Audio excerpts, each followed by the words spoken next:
and then I go to the last slide, and that's where. Oh, I know what I'm doing. Sorry.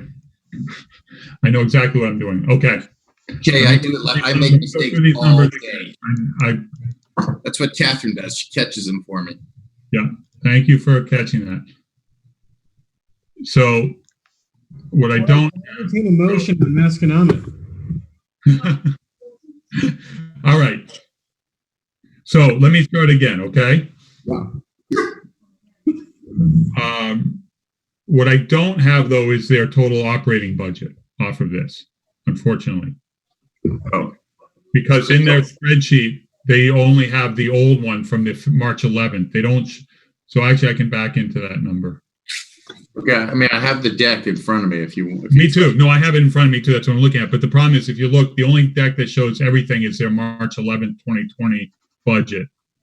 And reduced by 463,378, right? Exactly. That's what I'm doing. Is I'm just subtracting that from the. So 37,911.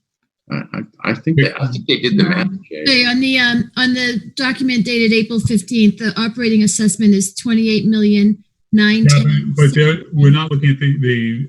Correct me if I'm wrong. They're asking for what their overall budget is in the first line of our warrant article. And that's a 37 million.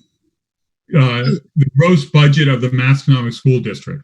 29 total general fund expenses. Is that what we're looking for? No, the 29 is exclusive of their Chapter 70. So this is what I'm seeing where my cursor is. That's old. That's old. So we have a newer one that they sent us on the 17th. Yeah. No, this is it. No, he's got the right one, but go up. The problem is go up 4 slides. The original? Okay. No. Stay right there. No, go down one more page. Go up one more page. Sorry. Go up 2 pages, one more, and one more.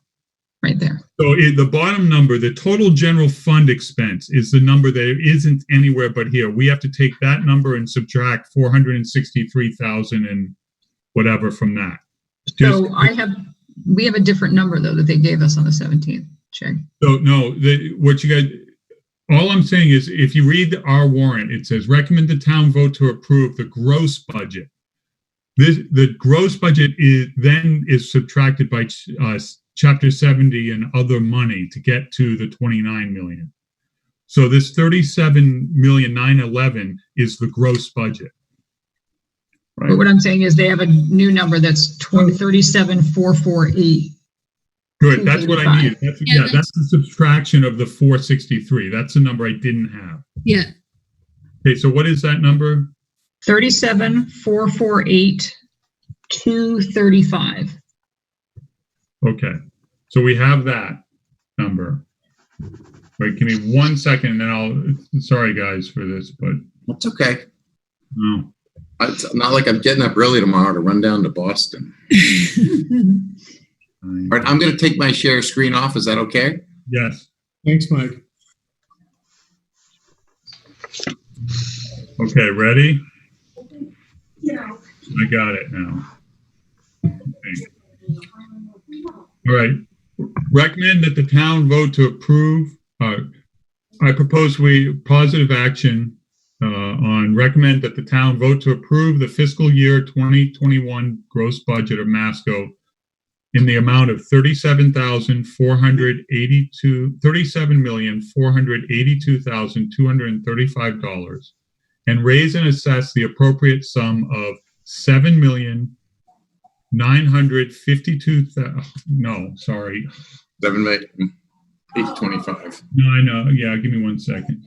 $7,745,305 from operating and $80,537 from debt, totaling $7,825,843. Yeah, that's what they said. Yeah.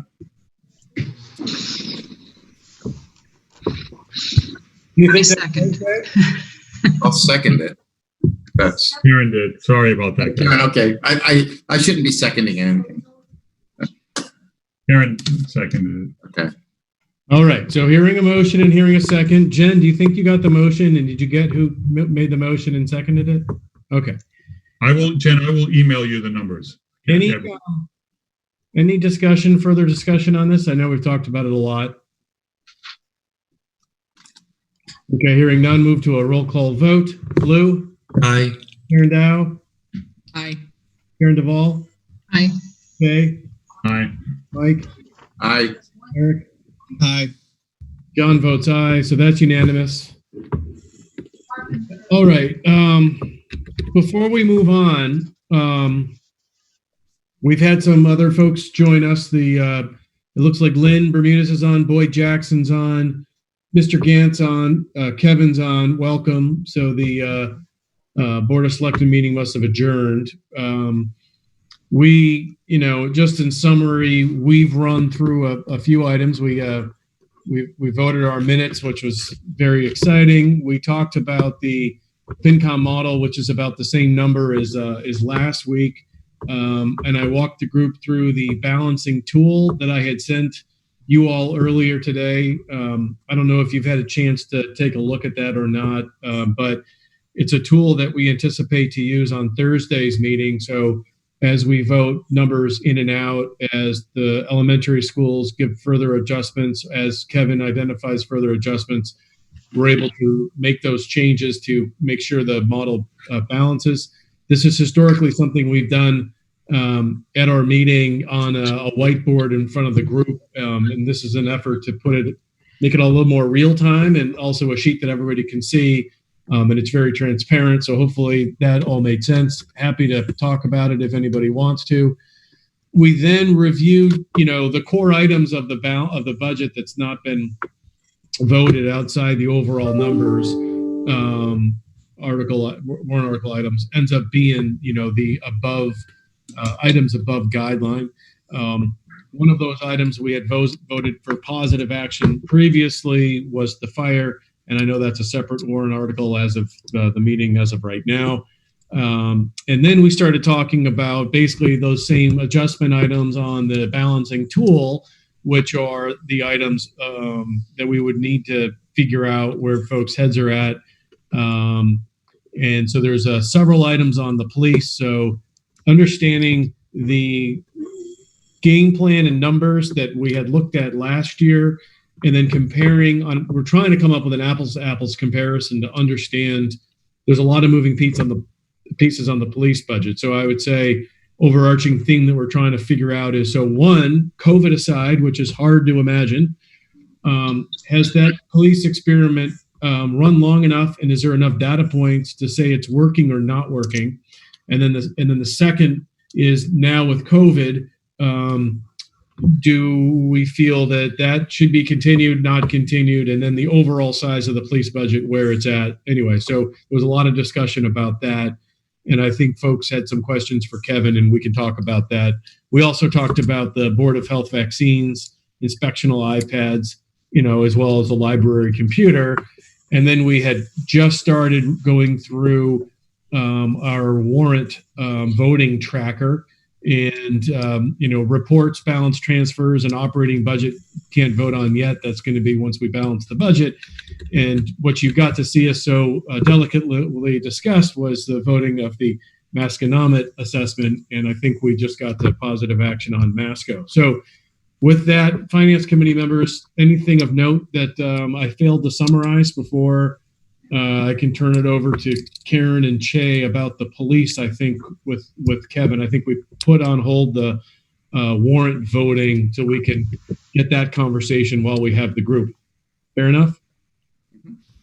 Yeah, no, I think you nailed it, John.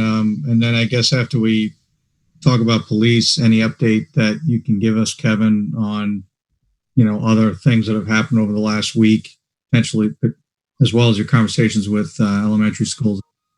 Yeah. Kevin, you're on mute. Maybe you start with that, or any update coming out of the Board of Selectmen meetings. We just go high level, and then we can work on down to the new one. So, well, good evening, everybody. It's good to see everybody. We've been working hard. The Board of Selectmen, Catherine, the team. Last meeting was incredibly productive for us. And I just want to thank the FinCom for the work you've done to give us the target, that 165 number. It was helpful. So spoke with the Board of Selectmen subsequent to our meeting about next steps and what we're doing. I had a chance very quickly there after our meeting to speak with the schools. We set up a meeting with Charisse, Scott, Steve, Catherine, and myself. And we sort of laid out on the table where we're at around balancing our budget and the needs that we have to avoid an override, which is the paramount at this point. And had a very productive conversation. They understood sort of the perspective and what it's everybody needs to pitch in a little bit, especially at this point, to get it over the finish line. And was very productive. I think we were on the call for over 90 minutes and talked about sort of some of the places where the town identified some savings. And I walked them through some of the bigger ticket items and then some of the smaller ones, the $100 here, the $500 there, that we pulled together to find reductions in our budget. Schools, the number one thing that they're looking for, the way we think we can get this over the finish line, and the schools who couldn't be on the call tonight asked me to flag this for the FinCom for you folks to sort of consider or think about or comment on if you're willing to, is the idea of taking $50,000 that's in the existing budget for technology, which they're passionate about keeping in the budget, but understanding where we are and trying to close the gap, moving that money out of the operating budget and put it into the warrant. And by doing that, taking out of the warrant the math and focus, which is ticketed for $85,000 from free cash. So in essence, removing that item out, the math and focus, off the table for this year, punting it to potentially a later date, and take the technology out of the operating and replace it, replace the math and focus item with their technology. It would obviously come up with $50,000 to get us closer to the finish line. They weren't super excited about it, but it checked the boxes of what we were looking to do at this point in the game. We had to think kind of creatively because they were, as we've talked to them, as you know, and the banded sheep, that there's certain limitations to what further cuts they can make and still deliver the same types of services to the kids. So next steps was me to flag that for you, the board, or to the FinCom to discuss if you're willing to take it back, whatever makes the most sense tonight. I was going to provide some feedback to them if possible for tomorrow. They have a board school committee meeting tomorrow that they scheduled, a special one specifically to talk about how they can further reduce their budget to get us to a balanced budget. And they, based on some of the feedback I'll provide them with from tonight, hopefully they'll know whether or not potentially if they want to continue forward with the technology coming out of the operating budget and as a warrant article paid through free cash. So what they'll do Tuesday night is they'll meet and discuss how they're going to balance budget from their end. The town is going to contribute as well, and they'll come back, I hope, on Wednesday. We'll have another conversation where they present to me sort of where they've been able to cut and see what that number looks like. And then between the town and the school, the hope will be for Thursday's next FinCom meeting to present where those items will be that will balance the budget. The real key is I've been looking at our budget, the town's budget, and trying to say, how can we reduce costs without changing our level of service? Right off the top, just a couple examples. The police chief, we were able to negotiate that. We was just passed tonight the contract by the Board of Selectmen. Sergeant Hovey and I are in agreement on the terms, and it'll save us about $7,000 right off the top with the longevity of the former chief going away and negotiating out longevity for the new chief coming in, as well as a reduction in his annual chief pay. Better representation in the municipal inspections, building inspections department. Now that we've had a little more time to see how the part-time inspector has gone and increasing the hours at the window, it seems to be working really well. And to build that more accurately into the budget, we'll have a net savings as well. there's a few other items such as that, like this number too, we're factoring the 165, and we all know this. That includes the fire being built into the operating budget, the extra hours, not as a standalone warrant article, because of both FinCom and Board of Selectmen and our joint meeting a few weeks ago made that very clear that that was a desire. So we've been able to I think I'm feeling very confident that we'll be able to build in the fire. We won't build in the economic development planner at this Will you time. build in 50 for the fire or 65 for the fire? At this time, my numbers represent 50. There's a few levers, Eric, I'm still sort of playing with. We can get by 50. It gets us what we need. It's not the ideal number, but it can get us, enough of the coverage that we think is needed to get to that 24/7, which is really important. So, and I've talked with Chief Collins Brown about that. She said, we have to drop that number 15.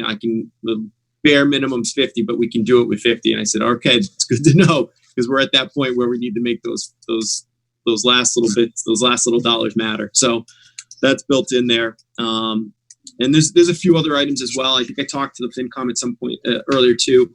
We're talking about the COLA increases as well, because we have the STEP and COLA for non-union employees, which amount to over 3% typically. Talking about the other town administrators, talking with you folks, Board of Selectmen. That's a place too that I'll look to hopefully find some savings as well. But there's a number of different places, and like I said, I'm really confident that we had a very productive conversation, the schools and I think it not only for this year's, but I think in future years, the dialogue that's being developed between the town and the school will hopefully be a benefit as we go through this process in the future as well, in order to start hopefully at a good place, or at least an understanding of where we need to end up at the end of the day. That's the hope, at least. But very productive. I'm very confident, feeling very good about it, and it's on us for Thursday to present you folks with something that's palatable, that's balanced. Well, I think that's good. I mean, I appreciate that update, and particularly from the schools. And I know that has to be a really tough one for them to talk about pulling technology out of the budget, because we've been fighting so hard to get that put in the budget, right? And have it not be a standalone warrant. But if they think that they can go a year without the math and focus, then it makes sense. And I would imagine, I don't want to speak to the schools, but given the environment we're in with distance learning, you got to wonder whether or not the math and focus is critical at this stage of the game right now anyway, right? So it makes sense. And if they can do that, that would be extremely helpful. Thank you, Eric. Eric, the issue on that math and focus may be that Dick's trying to speak, but you're on mute, Dick. Thank you. Oh, goodness. I don't know. Yeah, Mr. Gant, you're still on mute. There we go. Oh, sorry, just a quick one on the math and focus. And I did talk with Kevin about this. I think the issue may be that if the other two towns don't do it, then they don't want to do it with us. I don't know that they can do it with just us. It may be that they need all three together to do it. Maybe. Okay. All right. That's accurate, Mr. Gant. Thank you for sharing that. There is conversations, and it's really driven, I think, in the other communities around the economy and trying to, make sure they're spending appropriately at the right place at the right time. That there might not be the desire I know at least Boxford, and I believe Middleton's having some sort of reservations around it. So it makes a lot of sense. There's checks a lot of boxes. Like I said earlier, whenever with taking that out this year and then being able to find the savings in the operating budget by putting it in as a warrant article like it has been. Are we following Boxford and Middleton, or are we leaving them on this? With the math and focus? Yeah. So the math and focus was originally in their operating budget, and then they took that out and asked it to be a warrant article. We placed in the warrant. We had a number of conversations around it. The Board of Selectmen left it in the warrant as we discussed the fact that there was still a lot of uncertainty around the math and focus, but the schools hadn't given us a directive of whether it would go back in the operating budget at some point, if it should be a warrant article, or if ultimately what's happening now, they're looking to potentially punt it. But Mike's question, Kevin, is it being punted because the other two towns are not for it? Are we, Mike asked specifically, is Topsfield leading this or are we being dragged along? So in essence, did we say take out the math and focus and then go back to your other communities and tell them that Topsfield doesn't want it and they should take, or not, maybe not that wording, but so in essence, we said take it out and then they're reacting accordingly. I think they're having similar conversations as we're having at the same time. So I don't know if the leadership of taking it out came from the other communities. I know there'd been some discussions, just like we've had, around, is this the right year to do it? I don't know. I can't really comment on the schools, what's happening in the other communities, but. Fair enough. And not to cut you off. So first of all, thanks for the updates. I mean, the enthusiasm and the energy and, the confidence that we're going to get to a balanced budget is reassuring. And I'm glad we're working that way. I'm looking forward to seeing what movement the schools can have. But I think, and I don't want to speak for the committee, but and I know Eric just spoke, but Karen Dow jump in as another liaison, but I've had that post for many years. Technology is something that is part of a cost of the schools, and it should be a part of the base budget. And we have been trying to get a part of their base budget now for the entire time I've been on the finance committee. And every year it comes out, and I promise next year it'll be in, and use the one-time free cash to cover that number. Well, it's several years of one-time free cash to cover the technology at this point. And so, again, I think it just makes in an environment where we don't know what's going to happen with the state receipts over the next 3-4 years, an environment where we're already focusing on, static headcount and personnel costs rising 5 to 6% compared to the 2.5%. I feel like in theory we could do the $50K again out of free cash, but I think it just exasperates the problem. And when there is a day of reckoning, it's just more pain to be had because you have to have the technology. Unless we just think technology should always be privately funded, well, then it should be maybe the schools have to do fundraisers on it. I'm in the middle of all these discussions for a long time, so. We need to have the technology, but always, using free cash for it. I don't know if it's the answer. That might be. I agree with that, John. I was just thinking that obviously if you do it this year, you're going to be doing it with the expectation that it's going back in next year, right? But that's 8 years in a row. Right. I hear you.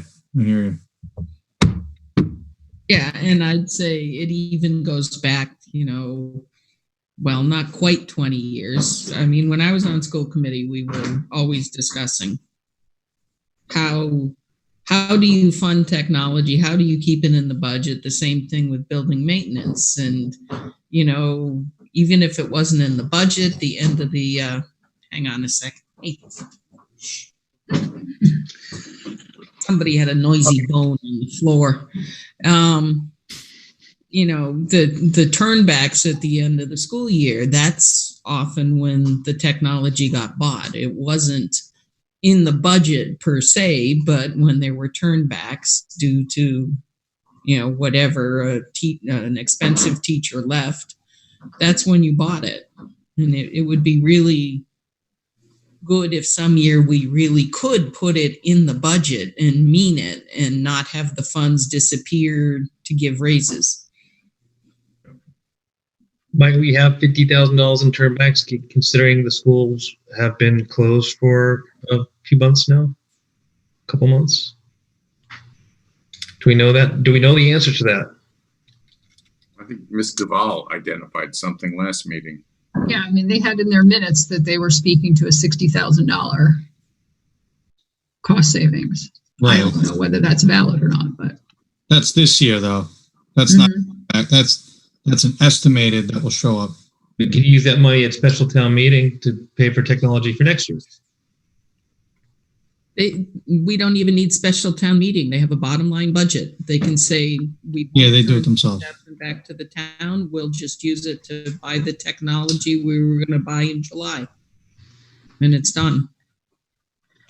It's still not in the budget, which is still a problem. Right. But it's not coming out of free cash. But anyway, Kevin, I only bring it up just because we've had a lot of hours of discussion on it, so I knew how people already felt. So And again, we're all torn on it. We're all trying to balance the budget. We're trying to get the schools what they need. The schools has to have the technology, but and we're trying to get it where the schools can have a level service. So we're trying to thread the needle. It's just it's kind of like taking it from one pocket and putting it in the other pocket, but that's not adjusting. That's right. Budget That's right. Exactly. It's not their pocket. Yeah. So if we have a $165,000 issue, it doesn't really change that $165,000 issue. It's saying we're going to go fund it a different way. So, which is just one time, not a long-term solution. Well, I hear you. I think the fact Math and Focus comes out, that's, there is the net effect at the end of the day. I think it's that. I hear what you're saying though, John. I think even the Math and Focus, we think was a bogus ask to have that come out of one-time capital. Curriculum should be part of the base budget. Like, in any company, that would be just an operating line item that if it's a 3-year program, you do 1/3, 1/3, 1/3 over 3 years, and then right. You get the next. That's the right way to do it. I agree. Yeah, I think this I struggle with is that it's continuing to allow them to not address what is fundamentally the problem, right? We're using this as an opportunity for them again to, offset their actual issue by pulling the technology out and the things that they know that they can come then for, like we're saying, as a special ask, because they'll get it and they never have to deal with the problem. That's right. You have salaries that are out of control. Yep, you're absolutely right. So I do appreciate the work you're doing with them. So I don't want to, pour a bucket of water over your head. But, I think I'd rather see them going in and looking at where their root problem is and making some hard decisions there rather than saying, oh, well, we're not going to, we're going to pull curriculum off the table and we're going to, shift where we're asking for the dollars to come from for technology. And then again, we're having this conversation again next year because their budget isn't actually their budget. Right. The question comes down to how quick you can solve some of these things. And when we're sitting here with, a week to go. Correct. But also, just to put it in perspective, we're all on the finance committee because we care about our town. I pride ourselves in our transparency and our even-handedness, in good times and in bad of doing what's right across the board. A data point that I have not articulated to the schools, but if you historically look at the dollars that Topsfield pays for Masconomet in relation to the elementary schools, historically we paid more for Masconomet than elementary, and with the override, they leapt over that, and now Masco's asking for lower increases than the elementary. And fine, Masconomet does have some benefit of operating leverage due to its scale, but there's other complexities there as well. So it's hard to get an apples to apples comparison. It's just that there's been a lot that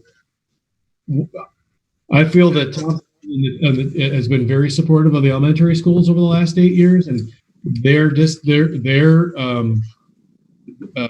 I don't know if they articulate it that same way, but that's an irrefutable data point that it's interesting when you chart those two numbers over the last 10 years.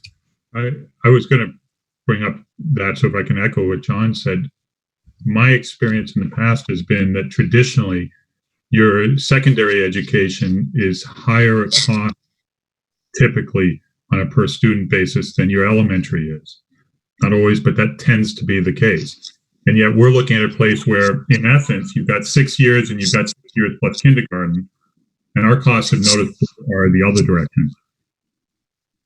Now, there's a lot that goes into it. The one-time special ed, there's normal special ed.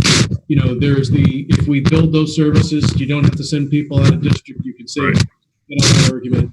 There's also, if you look historically in the Topsfield annual reports, the historical school committees articulated target class size, and now what's sort of being positioned as larger than ideal class sizes are on the smaller end of what historically used to be targeted. It gets down to class size ends up being that trade-off that now they're trying to go the same services in even smaller class sizes, and it's the HR challenge. And again, I'm only bringing it up because it's a contract year, and it's just part of that overall discussion.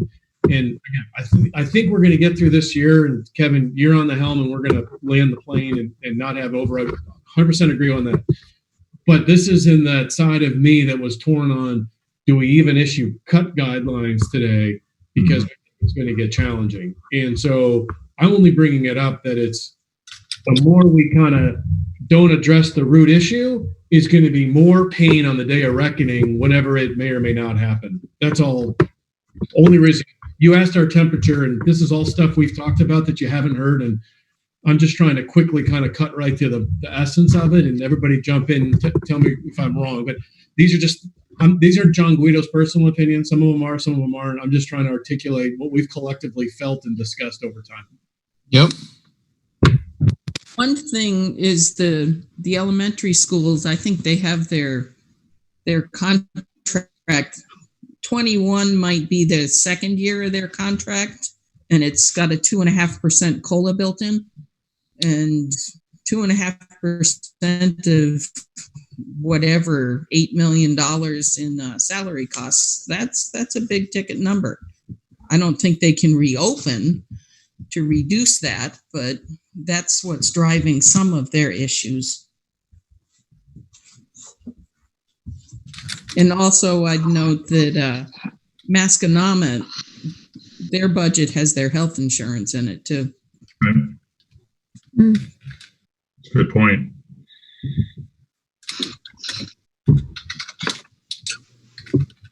Anyway, so that was a lot on the schools. Karen, should we go into the police? Sure. So Kevin, I relayed to the committee the conversation you and I had at the end of last week with regard to your, your understanding of where those dollars that are above guidelines are being requested on behalf of, and then your preference in consideration of keeping to level services and staffing model. That you be given the opportunity to look elsewhere, and we look at those for positive action. So I articulated that to the committee tonight. There was some pushback, to be honest, and it was in the line of what you and I had already talked about, and we've talked about in prior meetings with regard to the addition of those two staffing heads, the intended cost savings associated with that modeling that was done 2 years ago going into last year's budget, whether or not that's been achieved or, we're in the direction that we hope they're moving with regard to that experiment, so to speak, and then what the temperature is on whether or not we feel there's been enough time at this point for them to prove out that theory, and move forward with it. And how does that then cause us to be in the situation where we are with them requesting additional funding over and above where we would have expected them to. And if they haven't been at this long enough, or if there's been extenuating circumstances, what are those? And then, and overall, this, speaks to the same vein that John's talking about and we're talking about relative to the schools. If we're holding everyone else to guidelines, it does not appear that the police are holding to guideline. And so we were talking to Catherine a bit about how do we go apples to apples, because we know they've done some changes to the way that they're structuring their budget.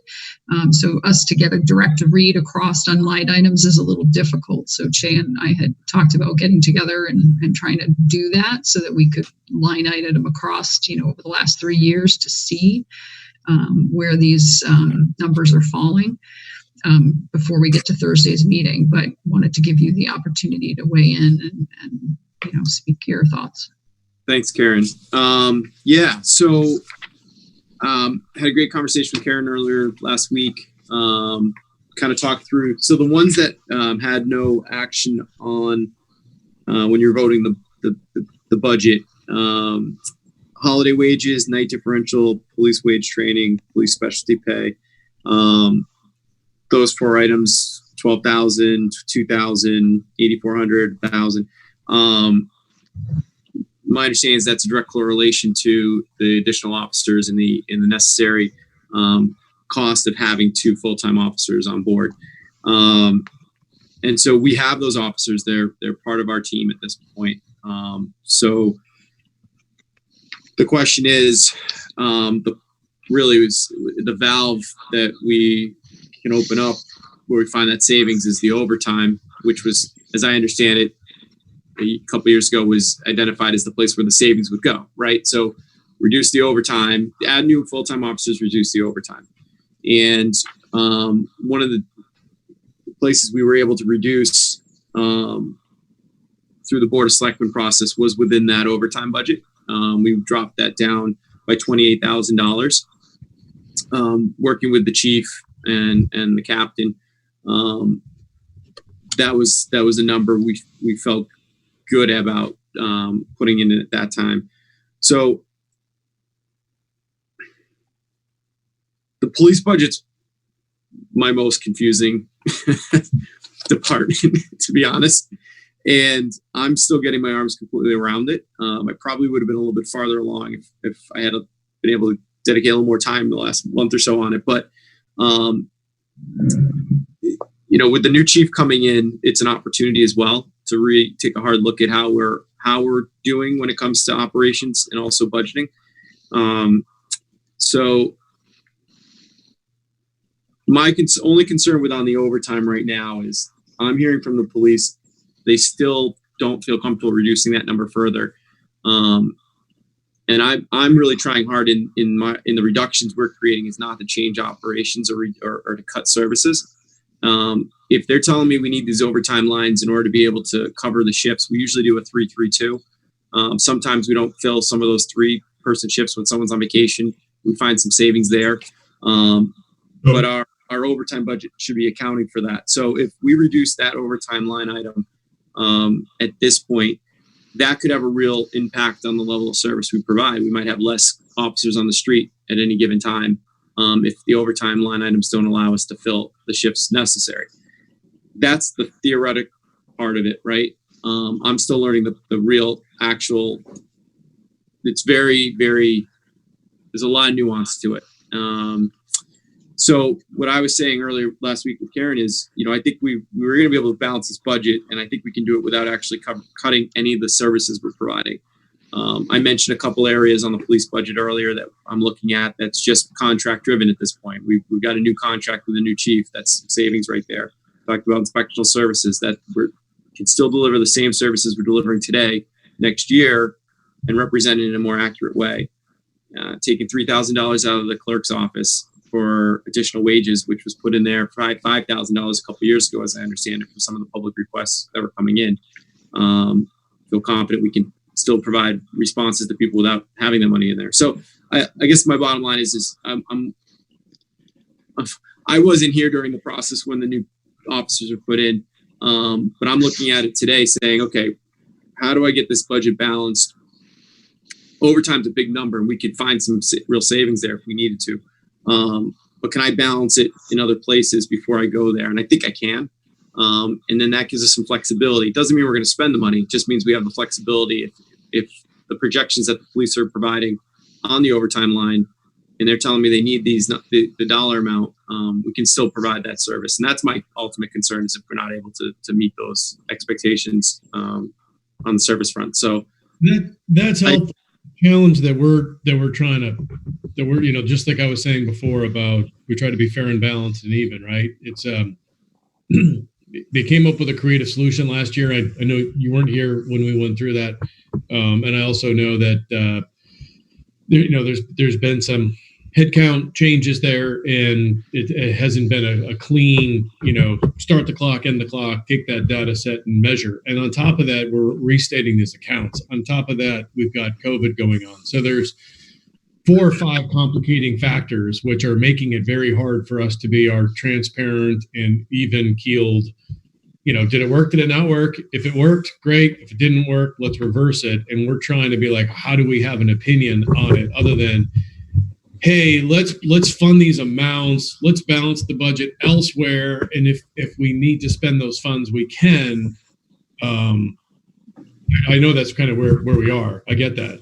That's what you're hearing us grapple with. It's how do we, when we're saying, the extra bodies, we're going to reduce the overtime, and now we have to increase it, and it also, there wasn't the savings. It was like, how is that not double increase, especially when the overall police budget is growing at the rate that it's at.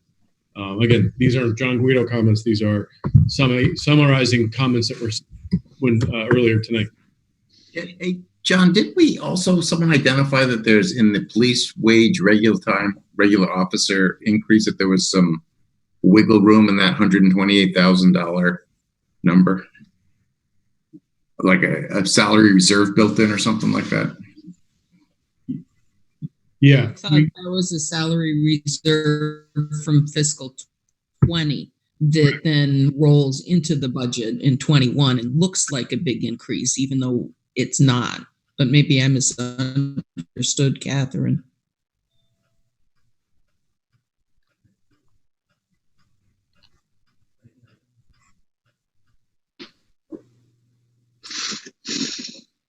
Okay.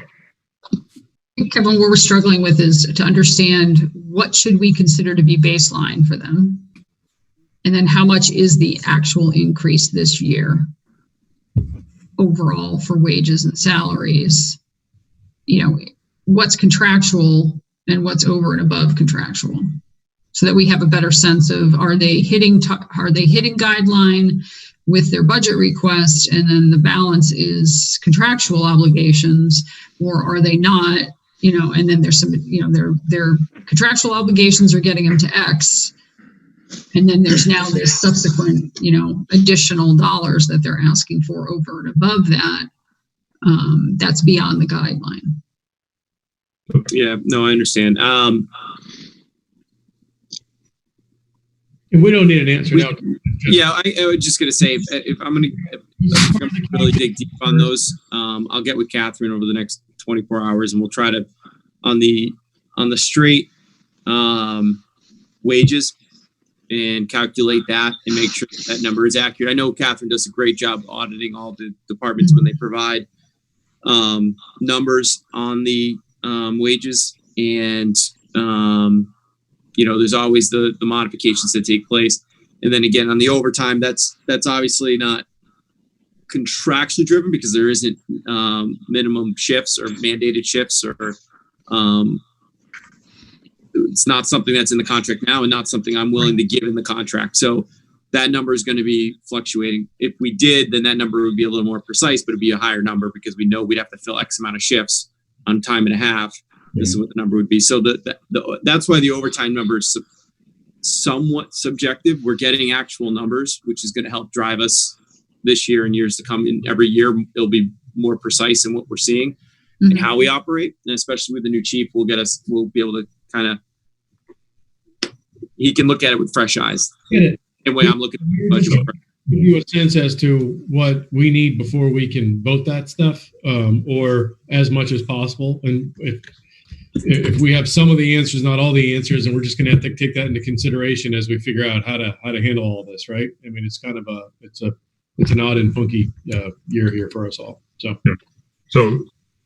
to Kevin, I know you weren't here last year, and but a couple comments are just some background for you. The intent was that with this, was that it would cover that the two people would be reduced. The salaries of the two people would wash the overtime. And so $120,000 in salary would be washed by $120,000 reduction in overtime. Keep it at that. What we're seeing is a $28,000 reduction in overtime. Range of 90-something% coverage to potentially being the overtime will reduce by more than the cost of those salaries. Yeah. And it's not. You're looking at $140,000 in the budget right now in overtime, and you're looking at fiscal 19. You had $236,000. It looks like, so it's $100,000 there in savings, but your actual cost for the officers went up $128,000. So plus, so if you get those two numbers, so you can match those out and show, look, here is where you actually saw the savings. Right now, because they're all combined into the salary and wages and overtime, it's hard for us to see. What is the actual savings that we've got? Does that number include benefits too? The benefits are built in a different line item in the budget, I believe. There's a benefit, right, Catherine? Is that right? There's no benefits in that. It's just salaries, wages. On this line item, but their benefits are built in. The benefits in general are built in. In the health insurance, Tail end of in the holiday But- pay. Right. there though, not just. So to that end, and what's pushing us a little bit more on this is the fact that you have the unique opportunity of and what made us somewhat comfortable with trying this last year was that we had the unique opportunity of knowing that the chief was retiring, and we had an easy way this year of backing half of this out. If the assumption with an assumption that was a coin flip, but an assumption that, okay, if you hired from within the department, then by not filling that position, you would easily you could back out half of the cost if this wasn't working.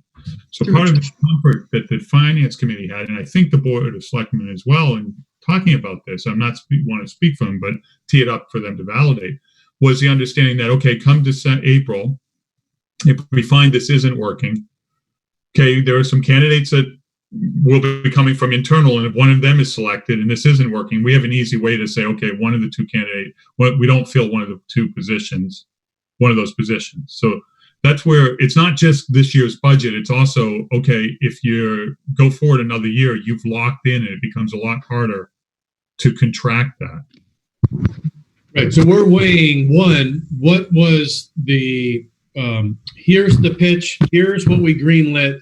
These are the expected results. What are the actual results? So that's one thing we're weighing. Second thing we're weighing is it started a little late. A headcount adjustment happened, and then so there was less period of time for the fact set. So is there enough period of time to get actual facts to understand, is the experiment working or not working? So then 3, we're at a junction where the new chief is an internal hire, so we do have an opportunity to trigger the fail-safe baked-in mechanism. And then 4, now that COVID's happening and we're trying to reduce our costs everywhere, is this something that should be reduced? So like those are the 4 thought tracks that you're hearing us think through. So the only thing I'd say on the COVID side is there's just so much uncertainty, and I know our guys are working a ton of hours right now. For a period of time, we weren't allowing vacation time for the officers because we need to fill the shifts. We do have one person who's out on injury for a number of months. So we'll be filling a lot of those slots with overtime, which is going to cost us more money, unfortunately. But I do understand what you're saying. There's just, like I started my comments by saying, there's a lot of different nuances to the police budget that you need to really spend real time on to know every in and out. And We do have an I've opportunity. currently been able to learn quite a bit about it, but some of the questions you're asking me right now, I know that's been conversations that have been happening in the past, conversations I've had with the police when I was, a month or so ago when we were talking about the budget. But I'll double back and get some more specifics. Basically, what their projection, where they were at, what their projections were, and where they are now. That's basically what I'm hearing, if that's correct. If I can add, in the guise of the fact that they're presenting a budget that without these things is still 6% over growth. So so you could say, yeah, we want to have confidence. We understand what the 6.25 growth increase is, and what impact this change of 2 resources had on that 6.25 either way. Is that, at least that's I'm saying we, but it's really for me, but. My understanding and what a lot of the conversation I've had is they're leery to drop that overtime because of the unknown. To John's point, there were some delays with people going to the academy, as I understand it. So the actual numbers we have to work off of, we don't really have great numbers, and they're concerned if we reduce it further than what we've done. I'll go back to them. I'll have the conversation. I'll absolutely get some of this data for you folks as quickly as I possibly can. I'll work as hard as I can for you guys. You're working your tail off, Kevin. We're not, and again, you're getting up to speed. We got a new chief. We got all sorts of stuff happening here. So we're just trying to get as much of the picture as possible so we can figure out how to vote this on Thursday, right? Because we have a lot that we got to cover in a short amount of time. So on the notion of time, I'm going to keep us focused. I want to go back to some more warrant voting. Anything else that selectmen want us to talk about, or Kevin wants us to talk about on all those topics we've talked about, or can we move on to the warrant voting? John, I'd like to make a comment if I can. I joined your meeting late, and I apologize for that. But the fact is, I don't know whether Steve Whalen. I know we're all suffering under a time limitation here, but I don't know whether Steve Whalen was able to tell you guys that he's having some serious thoughts about not being able to hold town meeting on June 23rd. Did he talk to you about that tonight? No. Well, he's got conversations going on with the town clerk right now, apparently, about the fact that he is beginning to question whether or not we can have town meeting on the 23rd. So it's interesting, about 5 minutes before our meeting tonight, I did notice that New York State postponed its presidential primary, which was supposed to be on June 24th. And I thought that was curious timing of a data point. I know it's New York, not Massachusetts, but still interesting. If it's for what it's worth, in Massachusetts, I have constant contact with my other town administrators. We are one of the latest ones right now. Every community's postponed theirs for the most part into mid to late June. Boxford's the week before us, for example. So I was talking with the town administrator in Boxford, who was saying how they're going to set up over at Masconomic in the event that they can have the meeting. So we're all sort of, from a cohort standpoint, trying to act collectively, because I think that's really important. If one community goes out and has a meeting and everyone else postpones, it's not a good look, and that's not probably good for people are postponing because safety reasons, and we want to be aware of that. So just for what it's worth on that front, there's a lot of conversations happening between us to make sure that we're sort of aligned when it comes to trying to get through this. Where do you go other than your cohorts? Where else do you go for guidance on that? The state. I mean, really, it's going to be it's really premature to say definitively what it's going to look like, because we're not getting any additional guidance at this point. We know that I'm on a call every Sunday with mayors and town administrators, managers, and they usually have a couple of health professionals who come on and talk about the trends, and they have the analytics showing what's happening at Mass General and what's happening throughout the Commonwealth, throughout the country, and flattening the curve, and if we peak, if we're not peak. It's the data showing that we're starting to flatten. It's been Western Mass has already flattened it for the last week or so, and it looks like Massachusetts last weekish started to flatten with a lot of the cases. It's still, I mean, if you read the newspaper, if you heard what happened in Topsfield last week, it's still a major issue that we still need to work through. But the data is going to be really important for decision makers when it comes to reopening up. The last thing that's going to open up is going to be sporting events in large gatherings like town meeting. Right. So it's probably going to be a phased approach, where the first phase, retail might be able to open with doors, front curbside pickup for a few weeks or something like that, and maybe transitioning, maybe outdoor dining allowed before you see indoor dining being able to take place. Those are the types of phased reduction restrictions we'll probably see. And we'll take guidance from the state, and most of the localities and the other TAs are doing just that. They're waiting to see what the next step is.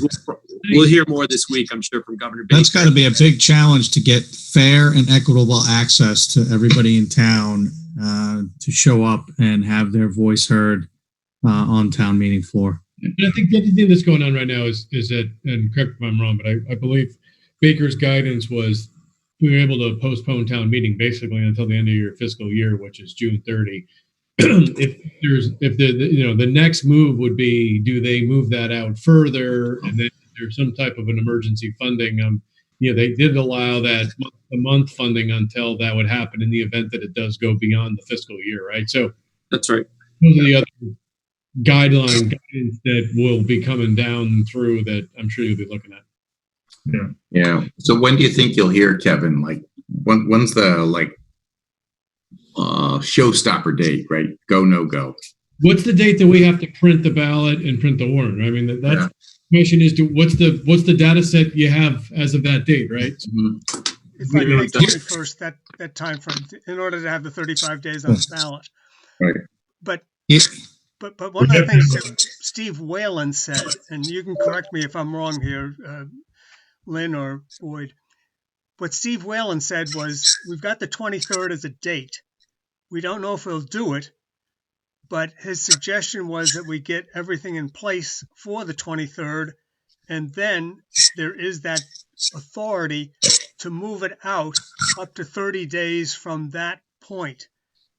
In other words, once you cut it, once you set it up, then he can move it out in conjunction with the Board of Selectmen. He can move it out 10 days or 20 days or something of that nature. But his suggestion, again, 2 hours ago, as I remember it, was that we get everything in place for the 23rd and the 25th for the meeting and the election. Yeah, well, here's a suggestion. Hold it on a weekend day on the common, and everybody's outdoors, and you have no social distancing. So one of the things we're talking about is we've already reached out to Masconomic about actually looking at the auditorium, gymnasium, and the field house, and using different spaces in that sense, in spacing people out that way. I've talked to a couple people. I've got my Board of Health agent and my Board of Health chair, as well as a few others, Beth Willis and some others, considering, logistics around how we set up and where we set up. If it's the Topsfield Fairgrounds, for example, and being outdoors space like that, is that something you consider too? The other thing that I did, just so folks know, we talked about the FinCom letter a little bit. That goes in the warrant package. And again, our whole committee needs to opine on it, and it's far from done because we don't have the number set. But I did add a bunch of stuff in there about how we all collectively worked together through COVID and how the date of that meeting got set. It also clearly says, as of the date that this letter was printed, that the town meeting was anticipated to take place on June 23rd. However, pursuant to section whatever, the moderator and the Board of Selectmen will be able to potentially move that meeting to a later date. Stay tuned for potential notifications on the date of town meeting. So that's baked into the note that I was contemplating for everybody that's going to go in the front of the warrant. So if we get all this done and voted and printed, it'll at least talk about the concept that it could potentially move out further. Yeah. What's the chances we could just get rid of town meeting and just have the selectmen pass the budget? And Zero. Okay. The only thing that Marble right now is looking at lowering their quorum requirement from 100 or 200, whatever their quorum is, down to like 30, so that they can just pass the budget, get people in and out. I'm in the position that if we're gathering any amount of people for any amount of time, whether it's 5 minutes just to get the budget passed, or if it's 3 hours or 4 hours, or however long town meeting's going to last, you're still gathering people. So we need to be at a place of safety regardless. Right. So it's all or nothing. It's almost zero sum in that sense. If I we agree. get the guidance from the state saying, you guys are open for business, but we can phase it this way, and they haven't yet allowed for mass gatherings, which is, again, going to be the last thing to go, then it's going to be really tough to do it in a way that's in the essence of what town government is all about. So there's a lot going on, a lot of conversations happening between the different town leaderships. And I just want to say thank you. I mean, none of these conversations are possible without everyone sort of understanding where we're at and thinking collaboratively around how do we solve the problem. So I appreciate the conversation greatly. So, we go to the Aggie, Jay. So I'm still looking to get the Catherine. Do you have those numbers? You sent them over. You just sent them over. Good. I looked earlier. Okay. The page that says assessment is the one you want. Yeah, pulling it up now. Catherine's been on the fly all night sending out numbers. It's amazing. It's a nice Tiffany lamp too.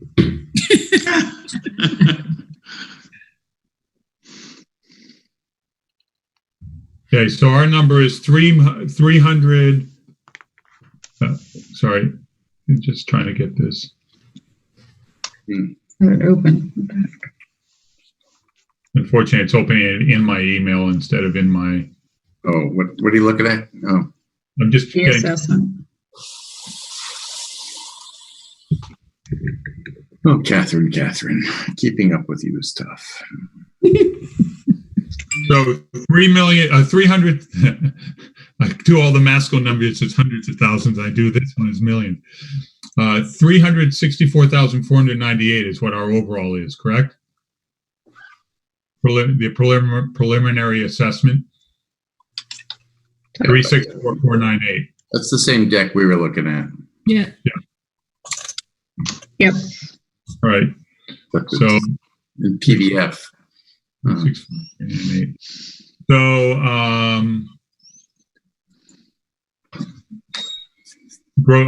it also wants a gross operating budget, doesn't it? Okay. Let me pull that. Is that the 18?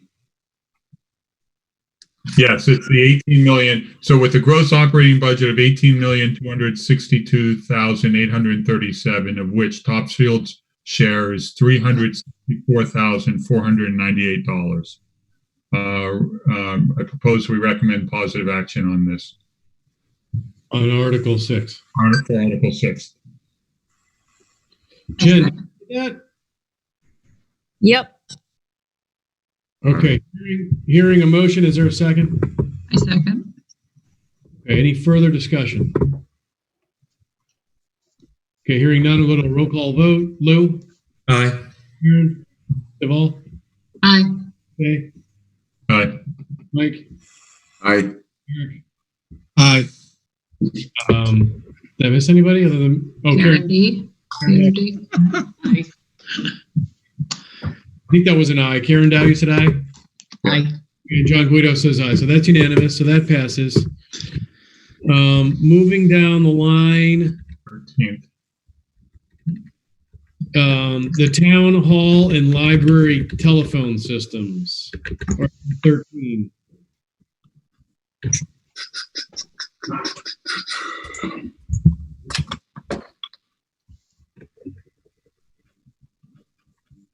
Who is this? Is this me?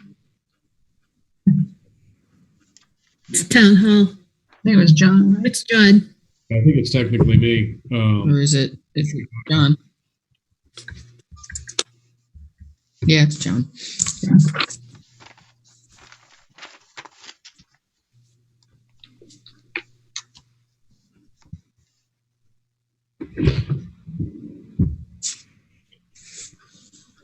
So I don't know what folks think. Again, it's money. It's coming out of capital. We gave the 300,000 earmark. We went through the process. I could go either way on it. Luckily, I don't have to make the motion because I can't. But I feel like those. I'm disappointed that the phones are so relatively new and so out of date. I'd like to know for sure that if we move forward with this, we're not going to have the exact same problem in a couple of years. I don't know what happened during the last purchase of why it was such a miss. I don't have a time machine for that. I wasn't involved in those conversations. So if these are the phones folks need and we're confident that that makes sense, I can get behind this. My question for you, Kevin, is obviously we talked about the lack of capability of what you have for a current system. That was evident as this all started to roll out, right? And you've had to kind of jerry rig it together to be able to get it so that you guys can function remotely. We also talked about whether this had gone out to bid, and I think you confirmed that it had gone out to bid, or was this the same system that it was in place in other facility? Yeah, the other. We got facilities? a quote. We got a quote from the manufacturer who did the phones. I think at the police station, another facility, maybe Department of Public Works. Actually, their building. The vendor who did the work there gave us the quote for this. So we'll go to bid on this. We'll get three hard bids on it, and obviously looking at to John's point, making sure whatever we go with has the proper functionality, not just for today, but in the future. It will be internet-based, cloud-based, I believe. There's certain specs that we're going to require in the bid process that are incorporated in the product we look at that are essential. that'll allow them to be functional for more than the handful plus years that these phones that we have here lasted us. Okay. So Kevin, I'm old enough to remember when I had voicemail at GE and it was a big deal. Right now with the telephone systems, somebody's not working at home. Someone calls their number and leaves a voicemail. Can the town hall people access their voicemail even though they're not in the building? Yes, they can. The same way if you wanted to call into your voice answering machine at home when you're on vacation, you can pull that information and have, and that's how we're operating right now. It's a little clunky. We're not able to return phone calls in timely fashion, as you can imagine. And I said, obviously, I think when I commented this prior, it was in the very beginning stages of the COVID-19, and we were spinning around, and this was one of those things that we were just pulling our hair out over because we had to stop everything to sort of reassess how we're handling the phones. With a big manual out, trying to read through that to figure out how we do it, calling customer service and getting in the waiting line for days. So I mean, my thing is how important is it to be able to forward the call versus someone getting their voicemail, within 8 hours and returning a call that way? That's well, yeah, no, it's a great question, Mike. Obviously we want to pride ourselves in being able to respond instantaneously if we can, when we can. That's what delivering good, providing services to the community should be all about, is trying to do it as quickly as possible. It's not, that was one of the big frustrations recently, but as I've gotten to know these phones, there's other elements to them too. It's, I can't change my, my voice message on my phone unless I pay $150 for a technician to do it for me. So every time we have, I know, Mike, it's crazy. I haven't changed mine. I think if you still call me, it says Kelly, I don't feel right spending that money. What we have been doing though, joking aside, is that we'll cluster. So we'll have like a few new hires or changes, and we'll just have them out. The economies help us save some money each time we do it. But those are the types of limitations we have right now that are very frustrating from just operational purposes, if nothing else. And we'll get on the same product as other buildings as well. So there's efficiencies there as well, we hope for. I would say if this would help you, Kevin, get the budget under control going forward, I'm all for it. With that, I'll entertain a motion. I'll make a motion for positive action on Article 13th, the library and town hall phone system, $30,000 from free cash. I'll second. Karen Duvall seconded. Jen. Any further discussion? Okay, roll call vote. Lou? Aye. Karen Duvall? Aye. Okay. Aye. Mike? Aye. Karen? Aye. Eric? Aye. And John votes aye. So that passes unanimous. Jen, did you get that? Yep. Okay. Grove Street tennis courts. I think That's me. It's $20,000 to resurface the tennis courts. I think when this first came up a couple months ago, I was in favor of it. Given where we are now, I'm a little more hard pressed to support it strongly. I've seen the tennis courts; they don't seem to be too bad. But that said, if we don't do them this year, well, first of all, it's a capital cost, and if we don't do them this year and it goes another year, I don't know if chances are we get it done next year either. But that said, I still can't. I would rather vote no action on this, recommend no action on this, and if we have funds left later, come back to it. That would be my preference. I would move to recommend no action. Who's to say when anyone's even going to be out using them again? Yeah. Well, I'm a huge tennis player when I'm allowed to play. And every day, Kathy and I walk by those courts and I look at them, and one of them looks like it's in decent shape, and the other one looks like it's not cracked, but it's still playable. Yeah. And if it can go another year without serious deterioration, I think this can be deferred. Yeah. But my one thing is, I don't know how fast. Didn't we even talk about raising private funds for that as well, similar to what we did with the playground committees? That was my suggestion. Yes. Oh, hold on a second. So Lou made a motion. So with a motion, is there a second? There's a chase. So with that, this is in the any discussion. So we had a couple of comments there in discussion. That's what I was going to say. I was going to say, the money that we had to raise for the playgrounds just seems like, if the playgrounds had to go raise private money, you think you could raise 20 grand to get tennis courts to get resurfaced with private money. They have to raise it through BAA for the basketball courts as well. So, I mean, I don't know how the tennis courts are getting a different distinction than the rest of the recreational. Well, we do need areas an in town. indoor lighted facility for some of our residents. Not really. Any other discussion? All right, so Lou has a motion of no action. With that, we'll move to a roll call vote. Lou? Aye. Karen? Aye. Mike? Aye. Jay? Aye. So Mike Harbin, you're for the tennis courts, but you voted for the no action? I'm not for the tennis courts. I made a joke about building an indoor court at night that I could play on. And that was inappropriate. All right. Karen Dow? Aye. Eric Menzer? Aye. John, aye. So that recommendation of no action passes.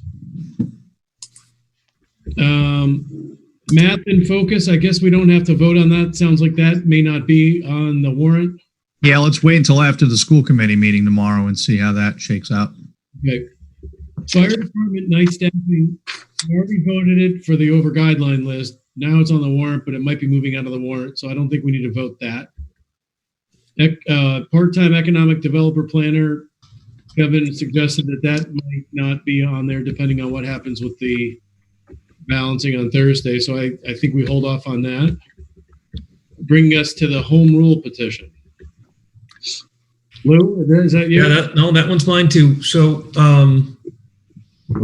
I have several thoughts on this. I don't think we've discussed it at any of our meetings yet. I have talked with Boyd. I have talked with Kevin. And a little bit more background. There was a fiscal year 2019 government review committee that I chaired, and there was a 2005 similar committee, and I don't remember the exact name of the committee, that studied the organization of the local government here in Topsfield.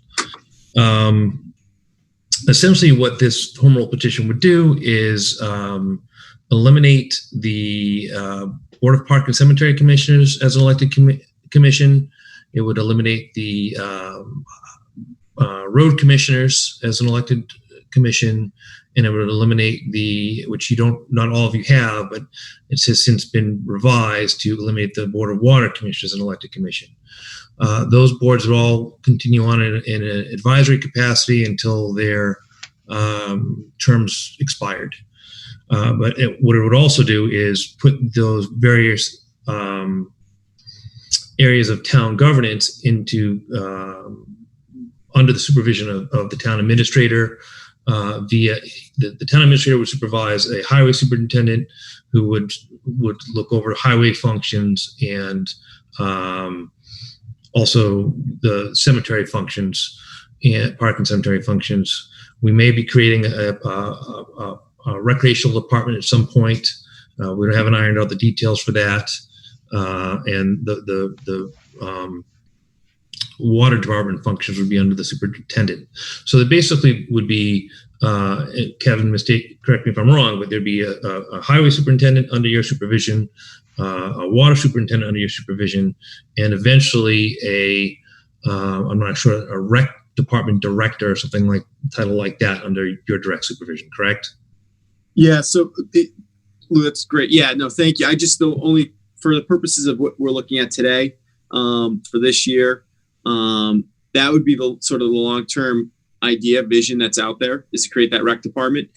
For right now, it's the elimination of the elected commissions as a commissioner, and put into the advisory capacity, as you mentioned, for these department heads to report to the town administrator. But so the what is this? Correct. What does this mean in terms of decision making and governance? And eventually we're going to lose those subject matter experts that have sat on these boards. Is there a fear that we're just not going to be able to find other subject matter experts, or is there a bureaucracy that's in place that is, making it difficult to get decisions through? What's the real impetus for this? Yeah. So when I first started, it's something that I picked up. It was a conversation that was already in play.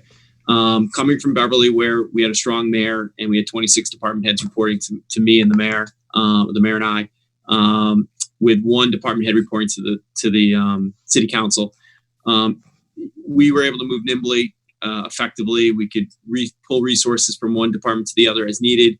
There's a lot of efficiencies created by having that. So when through what this would look like, I recognized the value coming from a community where this was sort of how it was set up. And, we have some fantastic commissioners on the highway, parks and cemetery, in the water, with a wealth of knowledge and expertise, which the language here is that they would become into an advisory capacity. What I'd mentioned too is we had timing's a lot of times everything, and trying to be sensitive of the timing of the warrant coming out, but also doing the due diligence and then speaking with commissioners. I had a chance to speak with all the commissioners individually. Marshall Hook, Gretchen Rehak, Boyd Jackson, Phil Knowles, Joe Gibbons, et cetera. And I talked to them individually to find out, what their thoughts are around this, because I knew it was a prior conversation that had been in place. And having the conversations with them was great, because at varying degrees and levels, everyone was on board with the concept of reassigning the responsibilities of the department heads to town administrator, centralizing it, breaking down those silos. Let me back up. There's a lot of great work, like I said, that happens between the different department heads, but there's a lot of layers of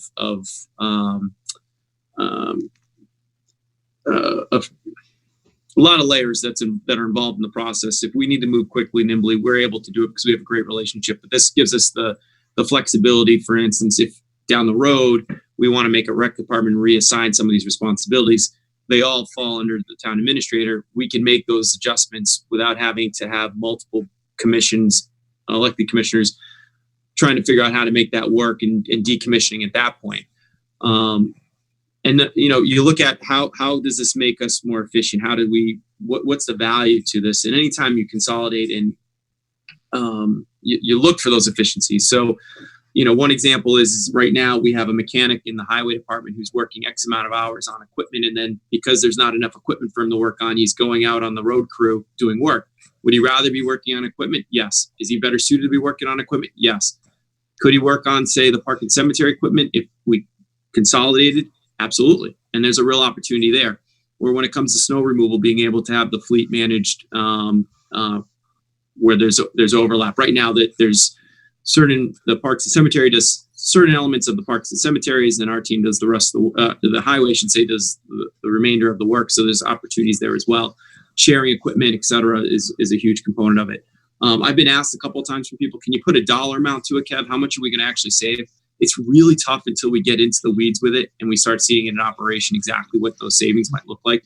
But just knowing areas where my observations over the last 4 months, I definitely see opportunities to find some financial savings within this. Is it hundreds of dollars? Absolutely. Is it, thousands? Hopefully. Is it tens of thousands?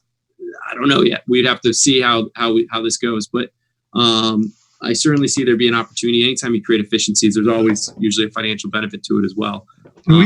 Do we think there's going to be widespread pushback in the sense that, a lot of those meetings are obviously open meetings in public, and from a transparency perspective in terms of what's happening and being communicated? So one of the things I've done is I've started to put together the request. So we had I met with all the commissioners individually. We then about 5 weeks ago or so, we had a meeting, a Zoom meeting, where we had all the commissioners on, and we had a discussion about doing the highway and the parks and cemetery. All the boards and commissioners, the board of selectmen were there as well. The commissioners, I should say, really, they went through the whole thing. They asked a lot of questions, and we're behind it. And what was a really important thing for me. And I said in that meeting, I'm here to sort of introduce the concept and listen, because, there's a lot of institutional knowledge on this call. What's your vision for this? Because there's been prior conversations, and, the rec department was one that came up a couple of times that people got really excited about. I'm excited for that. If we're able to do something with creation of a rec department where we can offer additional services, create an enterprise fund that could actually, receive some funds and hopefully pay for some administrative support or maybe some of the salary for a rec director. That's huge. That's really big, because, right now we have, let me back up. So then basically, at that meeting where we had all the commissioners, it was the recommendation of the commissioners at that meeting and the board of selectmen that we include the water as well. That was because, after having the conversation for 90 minutes or a couple hours, I think people saw the value of doing it, and they said, well, if we're going to do it now for these two, we might as well put the third group of commissioners in there. To your question, Eric, and I'm kind of dancing around because I'm trying to give you guys, there's a lot behind this, and I'm trying to give you as much of a sense for some of the process behind it as well. There's a huge value to these individuals being in an advisory capacity. I'm putting together right now using PowerPoint, and I'm working with the department heads for highway, parks and cemetery, and water to put together sort of what an implementation plan might look like. And I'll give you an example. For the water commissioner's core functions, it's budget, capital, setting the rates, abatements and disputes. That's if you have a leak in your toilet and your bill goes up and you say, hey, my bill went up. There's a process to go through on that. And then the water bans. And, what would the process look like? The superintendent would work on their budget just like the other department heads with the town administrator. I see us taking that to the advisory committee and having them look through it, say, have you thought about this? Have you thought about that? And then once we all reconcile that, going to the board of selectmen, like we did this year with the final budget and going through what that budget looks like. Same thing with capital, and same thing with setting the rates, because the budget, capital, and the rate setting are all interchangeable. They all go hand in hand. Abatements and disputes, I see that as the superintendent and the town administrator. That's a little more operational. If you have somebody with a bill that's $50 every month, and then you have it spiked to $500, and we say, there's already policy in place of how they address those types of disputes. That's operational. And then a water ban, I can see it being the superintendent coming to the town administrator, talking with the advisory committee, and then going to the board of selectmen again and say, we'd like to issue a water ban from this date to this date because of X reasons. So those are some of the things we're working on. That's an example with the water commissioners and their core functions and sort of how that would translate in. But as you can see, there's a huge place for the advisory committee in this because, like I said, there's a lot of institutional knowledge associated with these types of departments.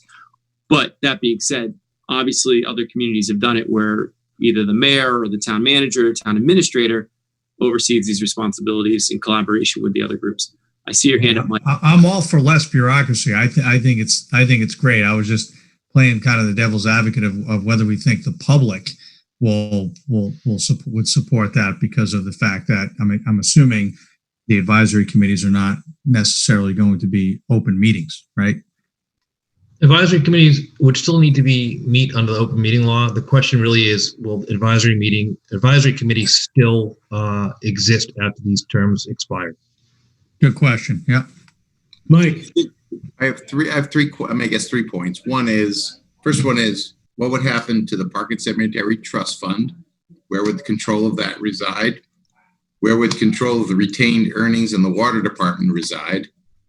I'm really interested in what Lou's conclusions were. I didn't pay enough attention to them. And I would be really interested in a hard number of savings we could have next year to the point that we could put it into the budget. And I've got, my perspective is, it's intriguing. I know there's been a couple review committees and this has been discussed. And coming from New York State, with more of a streamlined form of government, I've seen it work well. But my question is, Kevin, you're just getting up to speed. We kind of have this odd year, to say it in the least. Do we really need to take on this project now? I'm hearing a lot of very good ideas and directional ideas, but would more time be beneficial to make sure if we do this, it's done the right way and it's been thought through? Is it we haven't been privy to a lot. FinCom hasn't been privy to many discussions, but I know you haven't been here that long. I know it's been a topic that's gone on for a long period of time, and I'm just trying to understand, is it fully baked or not fully baked? Feels a little rushed, but maybe it's not.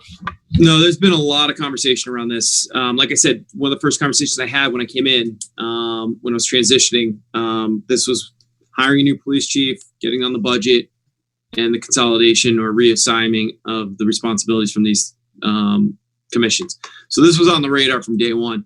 What I would say is, if you look at the language, when we were working on the language, because we reviewed the language, the home rule petition language with the commissioners, if you look at the last line, section 5, this the language is, I'm looking at the old language. It says this act shall take effect no earlier than January 1, 2021, I believe is the language.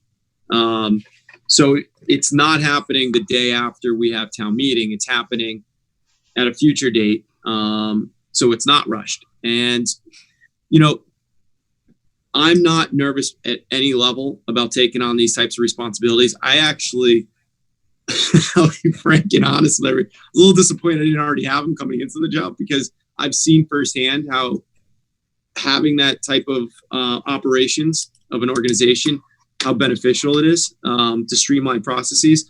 I had 26 department heads reporting to me in Beverly. We had a very efficient operation over there. Topsfield's not Beverly. I'm not saying it is, but I personally, I feel very confident that taking on these responsibilities are already things I've done in my prior experience with the water department in Beverly and the enterprise funds with rec departments. And we had a cemetery department I work closely with. So these are not things that make me nervous at any level.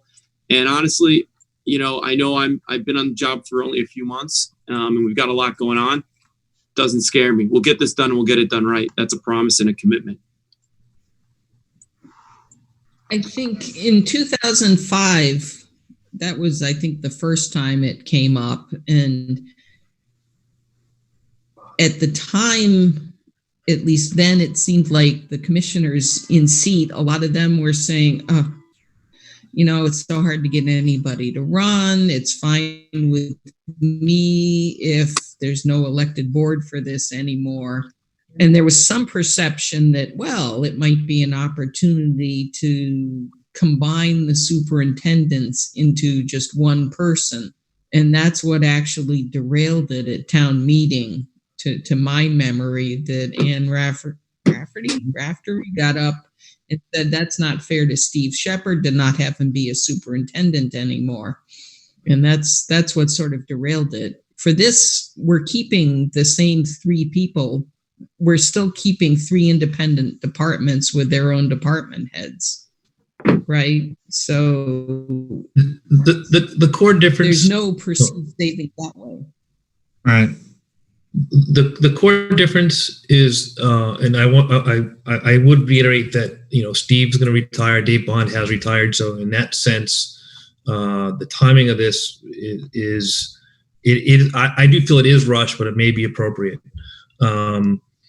That said, the real difference is these functions are no longer going to be in the hands of an elected board. It's going to be overseen by personnel who are then overseen by Kevin, who's overseen by the Board of Selectmen. So that's the real core difference in the legislation. That's an easy way to think about it. And to me, it comes down to, do you want to replace the silos in theory for more cohesiveness? We don't really know about the efficiencies or the cost yet.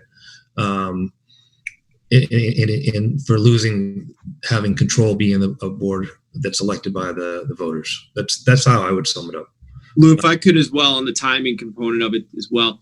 So right now we're looking at simply having the reporting responsibilities to the town administrator, still having those people who are elected in place to work with town administrator and the department head and the Board of Selectmen with regards to with the operations. Steve Shepard's indicated he's going to retire. And what the commissioners talked about, and what I think is really the right thing for the town, is that anytime somebody leaves, it's an opportunity to reassess how we're doing. And at that time, if we look to possibly do something different with the Parks and Cemetery, in a sense of creating that rec department and supplementing that $94,000 with, say, someone at 70 or 75,000 who's a rec commissioner, right? You might have to spread some of that additional savings around if people are taking on more responsibilities in different places. But the opportunity there is to provide more services to the community without actually adding any additional costs, is the goal. The efficiencies, I do feel they're real, and ultimately result in savings. And if we don't act on this year, though, and Steve retires, we then have to hire somebody like Steve, which is a very unique position, someone that Parks and Cemetery. And then if we hire that person and then do this the following year, I'm going to have to replace that person if we really want a rec department, or we're going to be stuck with the sort of the model we have until that person decides to move on and retire. So there's that to consider as well. The timing of it is really relevant as well. If we're looking to have the flexibility in the future, in a year from now or 6 months or whatever it might be, to use the transition to allow for that rec department. I'm sorry, my voice is getting a little cracked. It's been a long day. No worries. Lou, are you prepared to make a motion now? I could make a motion. Generally, I don't think I'm done discussing this. I will make a motion for no action at this point, basically because I feel as if the timing is not correct. I do feel as if it's rushed. We had a committee study this last year. We don't know what the savings is going to be yet. There's nothing baked yet. And the overall feeling and results of that study were that maybe some of this has changed if Kevin's talked to the commissioners, but the people that committee spoke with were not in favor of moving toward a stronger town administrator, a stronger town manager at that time. So because we don't have the savings in place, it's hard for me to support a motion for positive action. So I can't do that at this time. So to be clear, I would move for no action. Awesome. Mike, did you second that? Are we looking for a second? Okay. I'll second it. Yep, I got it. Yep. Jed, you get that? Lou, motion, no action. Mike seconded it. All right. Any further discussion? Can I ask, how do we get to being able, I mean, in all essence, you're not against it. What you're saying is we just don't have enough information. So do we have clarity on what information people feel like they need to be able to go one way or the other on this? Well, also, this is one of those topics that, from a finance committee perspective, it's not up to us. The selectmen get elected, they have to decide what they want to do. The town has to vote for it, and we have to either say a positive action or no action. I'd love to be able to say we think the town should vote on it. So I know we're supposed to weigh in on it. It's not like an economic thing. It's not a balancing thing. I mean, in theory, there's some efficiency to it. It's the old traditional way versus more of moving toward a more modern way of government. So Kevin, commit to like 150K a year in savings, and I'm on board with you. So, but even before we get to that, though, I guess, and John, I hear what you're saying. I kind of tend to agree. I'm not sure. I tend to agree. I don't have enough to be able to evaluate one way or the other, even just as a person, not as a member of this committee, just as a town member. But what's the information? For me, it is that savings is one thing that I'd like to know and assess. And it is also talking about structurally, how are we changing the organization to say, I'd like to change this organization. I'd like to give the town administrator the right to change the organization is great. But not having any clarity around, okay, where would this change to? A little more around organizational structure, what we want to do. makes it kind of unclear to me. Could I jump in for a second? One of the outcomes from the meeting when we met with all the commissioners, which they were in favor of this. The chair of the highway and the water is in favor of this. They can see the savings by being able to move the people from one area to another. And Gretchen from the Parks and Cemetery was very in favor, so that all of the recreation activities that really are falling on the shoulders of the commissioners right now, they're doing detail work. They're answering phones, they're scheduling things, because recreation is a huge component. And Steve Shepard will say that, of what he's doing right now. So they would really like to see this migrate over to be a rec director, which they could do much better if things were merged underneath the town administrator from a reporting structure, because then a lot of the activities that are done with supporting the cemetery, the highway department could pick up. So they were in favor, and I wonder if it would help if you actually heard from those commissioners, because they're responsible for running things right now. And I think from a town perspective, people care if they get the services that they're looking for, and either at no additional cost or with some additional benefits. Right. So maybe there's not a dollar saving per se, but if they could take over responsibility for the holiday on the green and introduce other activities into town, and do a better job at the recreation area, the town people might say, hey, you guys figure out how to do it on the back end. We just want the services and we don't want to pay anything additional for it. So the commissioners could speak to that more. But one of the things that Kevin was going to do that we all agreed coming out of the meeting was the, what, when, how. What does it look like right now? What is it going to look like once we make the transition? How do you make that transition? And then what are the benefits coming out at the other end, so that you could say to townspeople, this is why we're doing it. You have to have a why. We wouldn't undertake something like this unless there was a benefit. So that's something that Kevin was putting together to share with all the commissioners to tie up any loose ends, so that everybody would say, we're all on board. Everything we talked about was listened to. We understand how that transition would take place, what it would look like, and why this is something to move ahead with right now.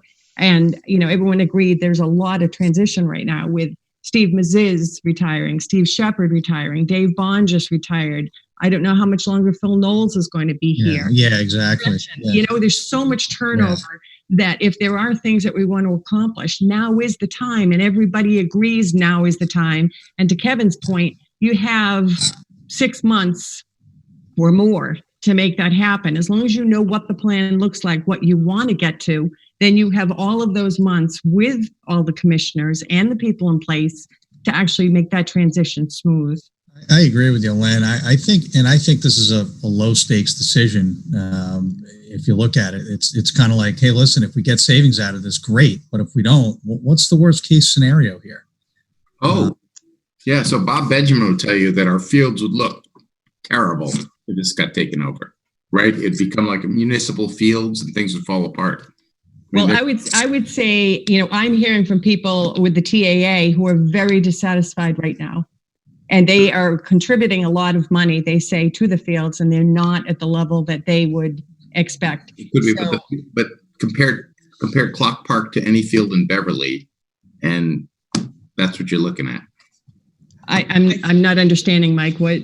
So the people that oppose this have said, look, if you do this, what happens is the focus on the fields falls apart and they start to become municipalized. And they point out to clock fields, the quality of Clock Park fields versus the fields you can see in other towns where they've been municipalized. And I'm not following. We're going to stop taking care of our parks because we don't have a board? Yes.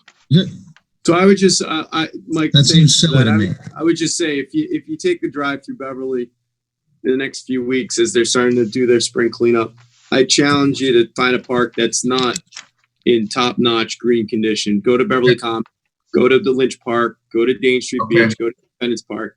Please go right ahead and you'll see some of the condition that those. I'm working on a 2005 model where I was heavily into fields.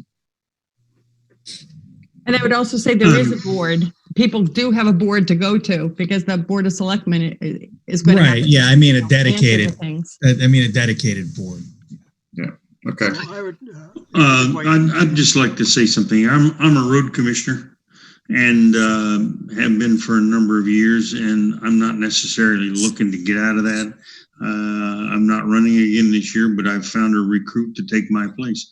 But in my opinion, this is not a budget issue. It's an efficiency issue.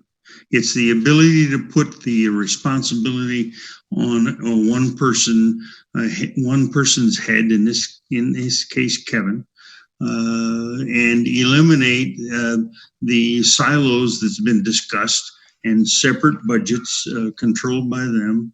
And it's an efficiency issue, in my opinion, and it'll function fine. If we do nothing, nothing's really going to change, in my opinion. Okay, but my personal opinion is that there are very few people that are against this, and I'm not against it either.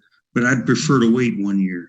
I'd prefer to do it after we've had more time to look at how this is going to be organized. Give Kevin a little bit of more time to think about it, because his plate is pretty full right now, and we don't know when it's going to get emptied.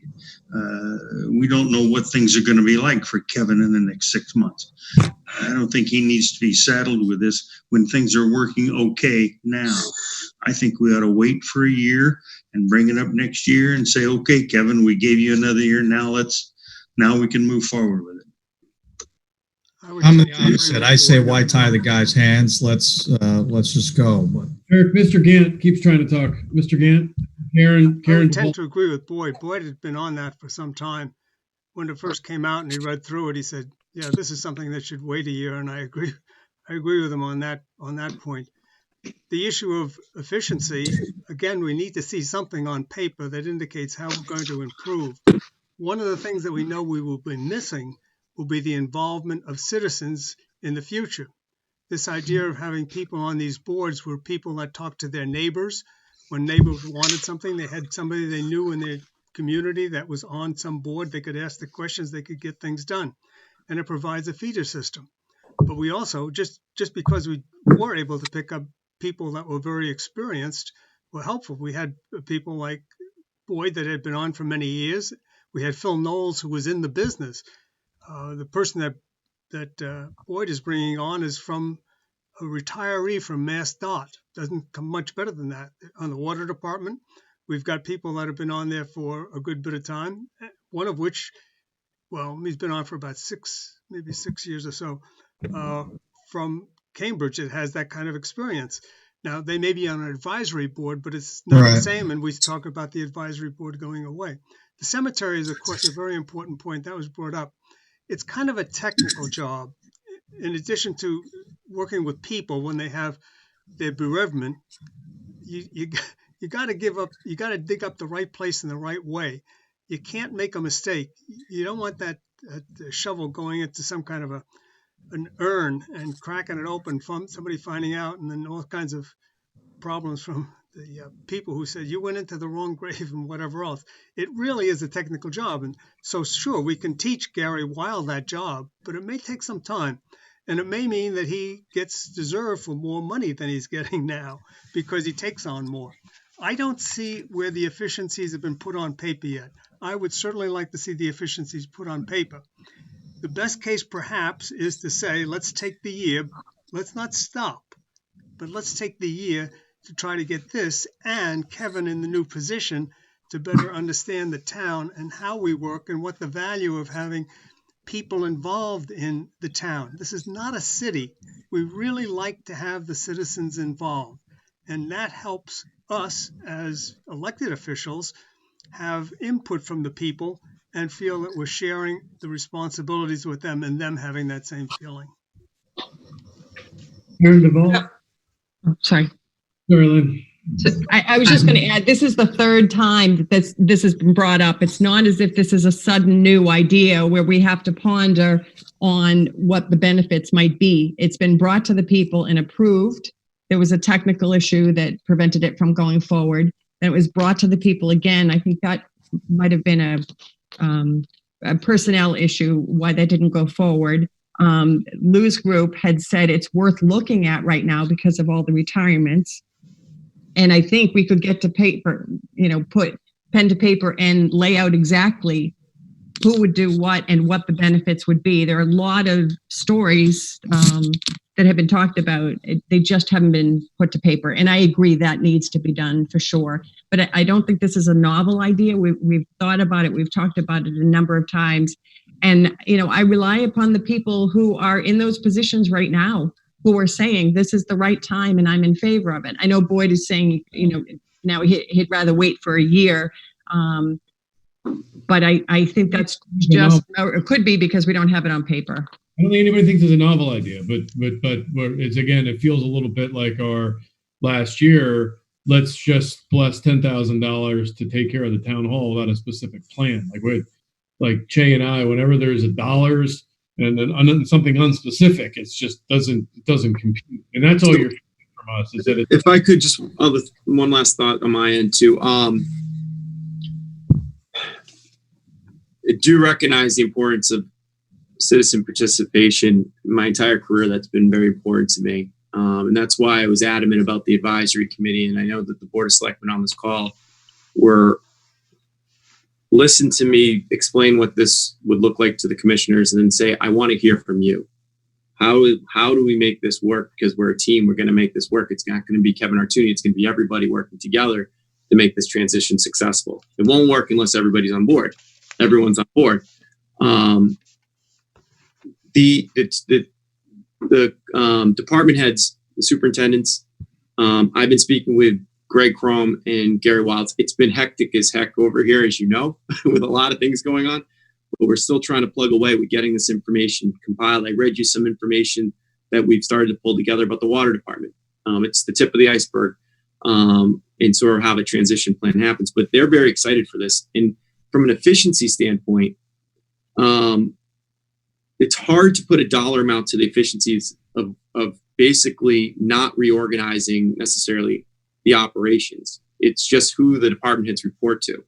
Where the savings could happen is when that retirement of Steve Shepard happens. That's when we could look at the rec department, bring someone in at a part-time or full-time, but absolutely less dollar amount than what he's currently making, and trying to create a rec department again with potentially finding savings. Potentially, we're pulling that together. I've got an org chart of what that might look like a year from now, or 6 months from now, whenever that takes place, that I'm starting to work on. I'm not going to share that with you necessarily yet because it's still being tweaked. We're working through that, but there's some good information on that of how we're going to divide up the administrative support team. Right now, there's 60 hours of administrative support between the 3 commissions. I'm looking at, call it 70 with a rec department, and the savings that we generate of $25,000 off the department head to your point, Mr. Gant, yes, if we're putting, say, the grounds crew underneath highway, which happened I believe what the model is in Wenham, I'll probably have to stipend somebody some additional funding in the contract negotiations to have that type of responsibility.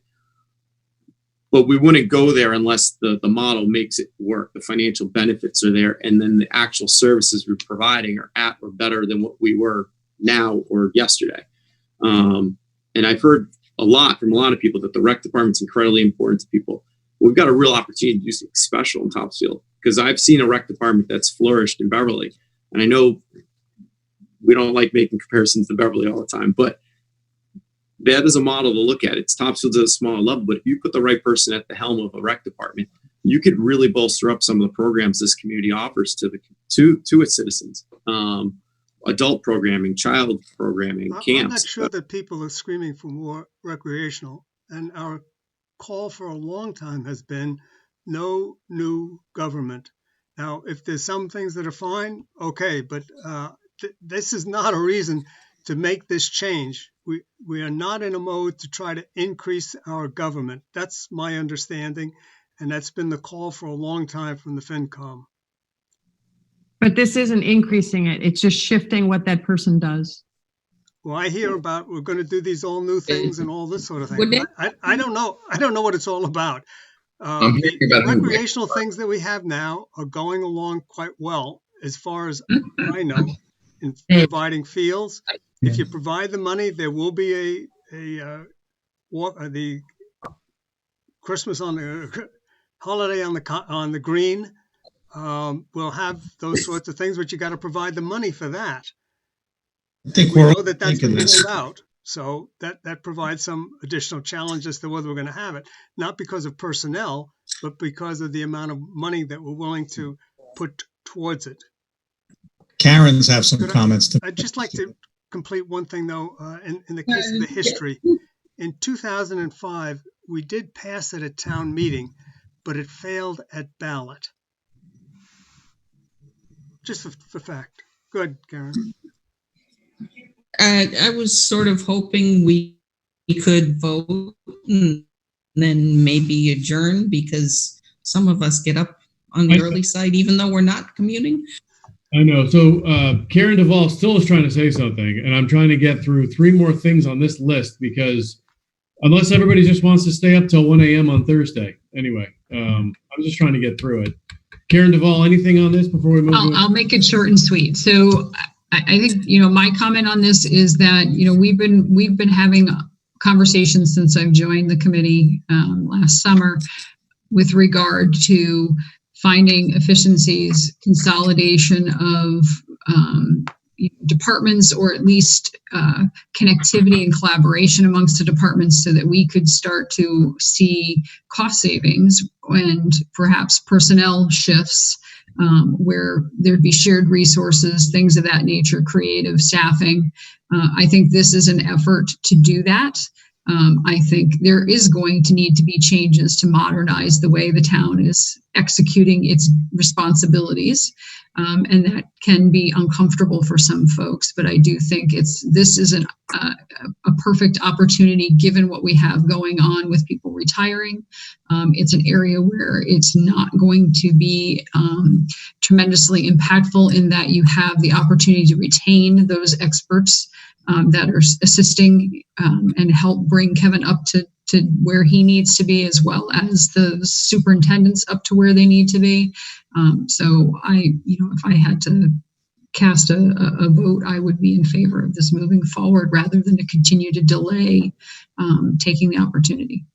I agree, Karen. Yeah. Yeah. I agree as well. So with that, let's vote. So Lou has a motion of no action on the home rule petition, Article 23rd. Lou, how do you vote? Roll call vote. No one seconded it yet. Yeah, seconded. Mike Hartman seconded. That was all discussion. Oh, sorry. So Lou, how do you vote? I will support my motion and vote aye. Karen Duvall? Nay. Jay? Nay. Mike? Aye. Eric? Nay. Karen Dow? Nay. And John Guido votes nay. So Lou's motion fails. Do you want to? So might want to. I'll put a motion for positive action. I'll second that. All right. So Eric Menzer has a motion of positive action. Karen Duvall seconded. Any further discussion? Okay, we'll move to a vote. Lou? Nay. Karen Duvall? Aye. Jay? Aye. Mike? You're on mute, Mike. You want to guess? Nay. Eric? Aye. Karen Dow? Aye. And John votes aye. So that passes. Aye, too. Hey. So Karen would like to make a motion to adjourn. We have solar photovoltaic. I don't know if Lou's done enough homework to vote that. We've got wild exotic animals. I don't know if Chase did enough work for that. I've done that. We also have the health board, which I'm waiting to hear back on. I can handle the solar voltaic and the pilot agreement pretty quickly if you want to try to get them done. I'll entertain a motion. No? You go. Yeah, Lou, go. All right, good. Ground mounted solar, I'm going to go out of order. That one's housekeeping. That's Article 30th, and basically that is to remove a provision in the current bylaws that requires an agreement before you can site new solar voltaic facilities. It only applies to facilities that are less than 500 square feet. It's not a big deal, in my opinion. I've talked to Martha Morrison about this. That was several weeks ago, probably more like a month and a half ago. And and her characterization was it was purely housekeeping. That basically National Grid or whatever utility company you're working with will not site a facility without that agreement in place beforehand anyway. Okay. So with that, is there a motion? I move for positive action on Article recommend positive action on Article 30th. With that, is there a second? Second. Karen Dow seconded. Jen, any discussion, further discussion?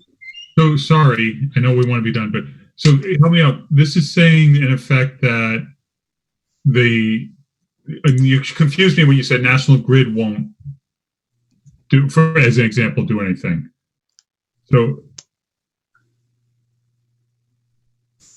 I'm confused where they come in. I thought this was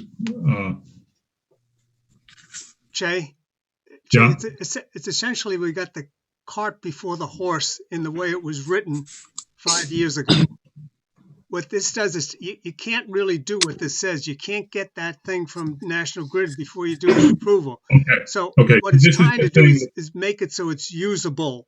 It's really a problem because you can't do what that says in today's day and age, the way the process works. So in other words, this is saying the planning board can approve and then you go to National Grid to get your interconnect. That's right. It's as simple as that. The planning board can't demand that you have the interconnect. I understand. Right. Okay, agreement. Okay, thank you. Any further discussion? Okay, we'll come to a roll call vote. Lou? Aye. Karen Duvall? Aye. Okay. Aye. Mike? Abstain. I don't understand it. Eric? Aye. Karen Dow? Aye. And John votes aye. So that passes. So Article 25th, the solar voltaic facility pilot agreement. Essentially what this is would be in Massachusetts, there's personal property taxes and there's real property taxes. What this warrant article would do, if adopted, would authorize the Board of Selectmen to enter into an agreement with the owner of some property off of Aaron Drive to agree upon an amount for personal property taxes only for some period of time. The owner of that property is the Skeffington family, and they're trying to site solar facilities there. And to get financing to do that, they essentially need to fix their personal property costs so they can get their financing. And so what this would do, if adopted, would authorize the selectmen to negotiate with the property owners to nail down what the personal property taxes should be. And the key to that is we authorize the selectmen, but the selectmen have to try to nail down that number the best they can to protect the town, to make sure revenue, the appropriate amount of revenue comes into the town. Lou, it's Mike. Are they going to negotiate lower than the assessed value or higher than the assessed value? Well, that's hopefully the board would vote higher than the assessed value, but ultimately you hope they come to a fair agreement that's close as they possibly can to be. They don't want to be short, right? So, but it's a negotiation and it would be out of our hands. Right. So otherwise, property tax rate is just the same for everybody, and you go with it. Personal property taxes, like real property taxes, rates change. Right. And these things do happen. I don't know how they forecast the personal property taxes, but it'd be incumbent upon the selectmen to do that. So if I put a photovoltaic facility on my property, could I negotiate my property taxes? If we authorize the selectmen to do that, yeah. Okay.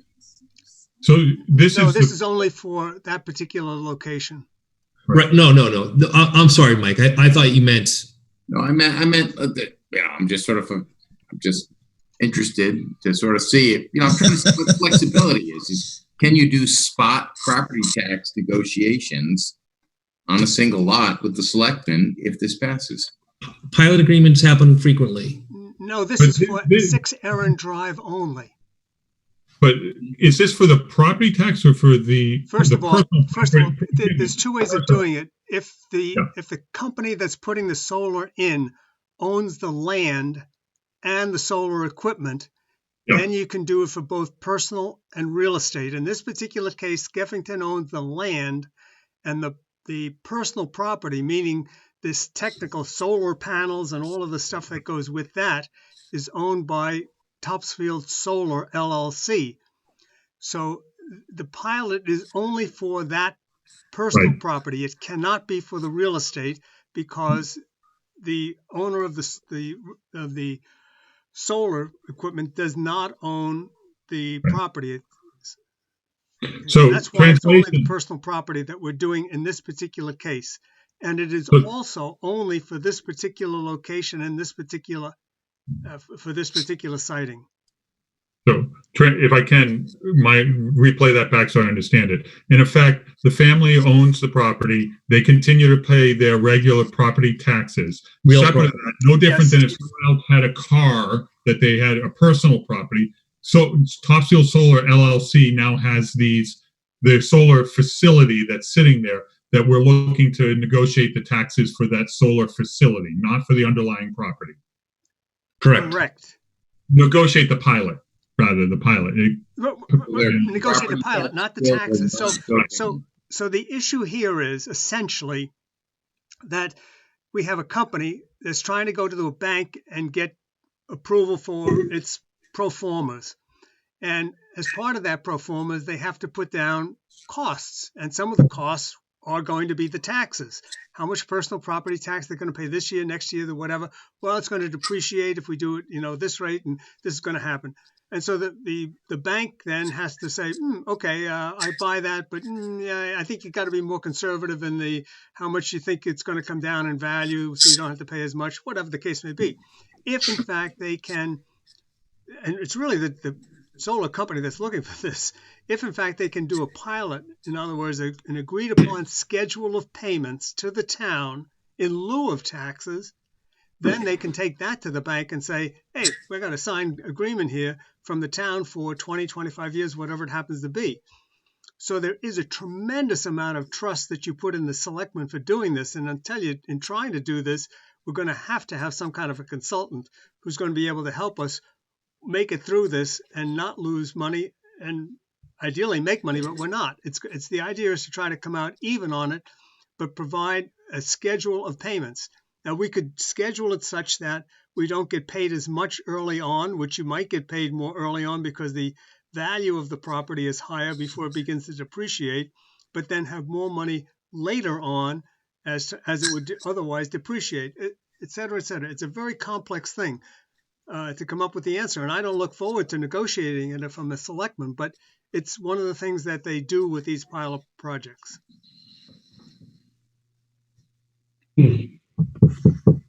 And how would that be different than another business? Say I wanted to open up a tire shop in Topsfield. Could I do the same thing? Well, this is something, it's possible to do a kind of a pilot for something else, but this is something that the state has provided specific guidance on because it's a big ticket item, and people want solar, and it supports the business in being able to come in and have a given amount. And theoretically for the town, it says, okay, going further out year after year, you're going to get this revenue versus a changing tax revenue over the 20 or 25 years.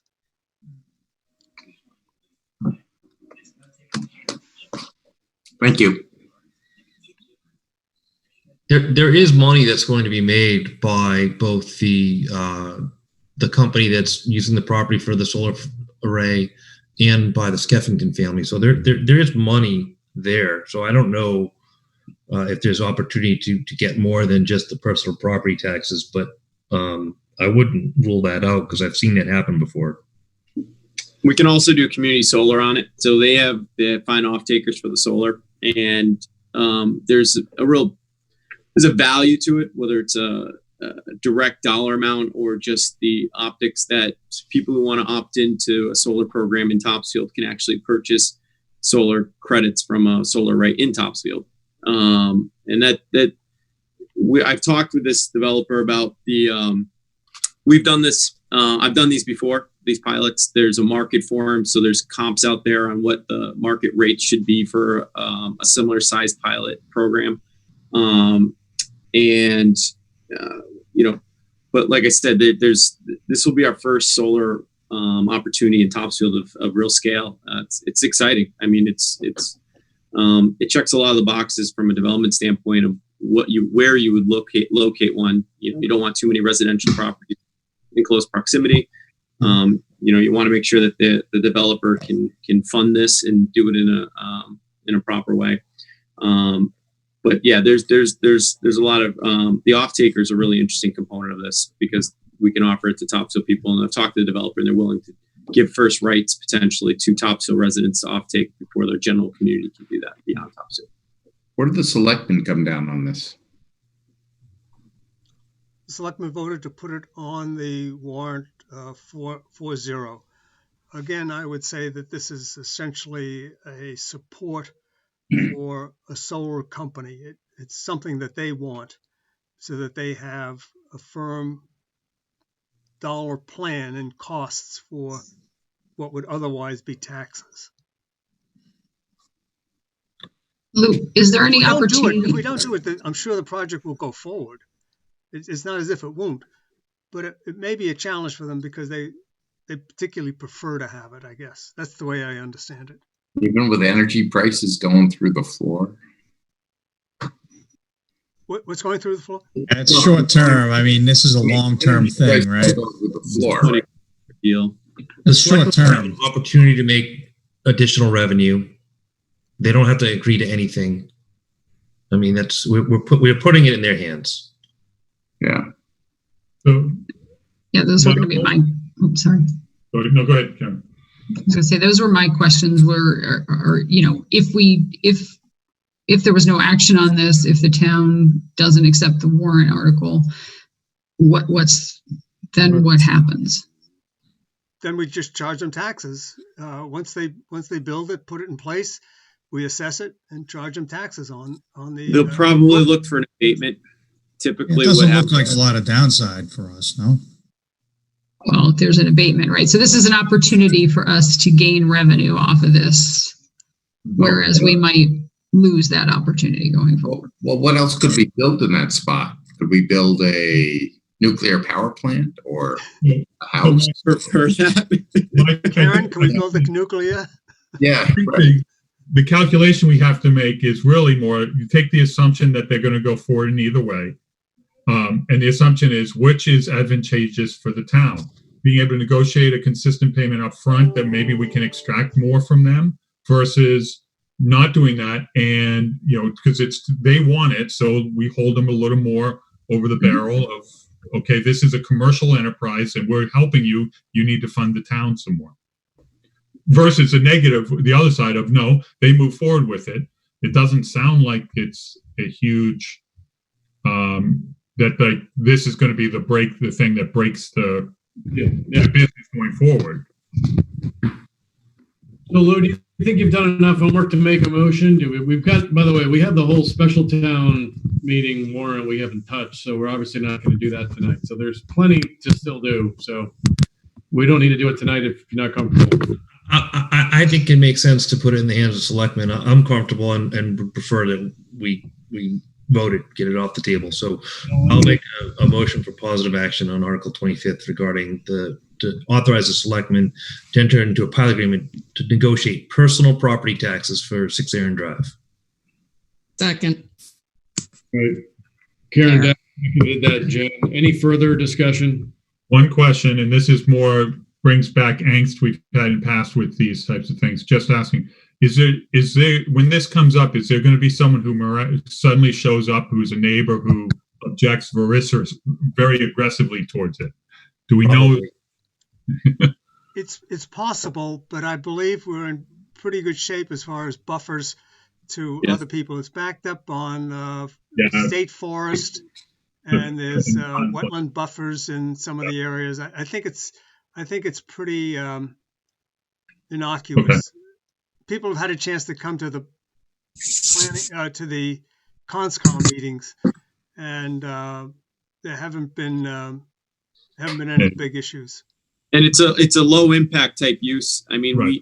if you look at the different types of developments, solar, nuclear reactor. Right. Sorry, Mike, I had to go there.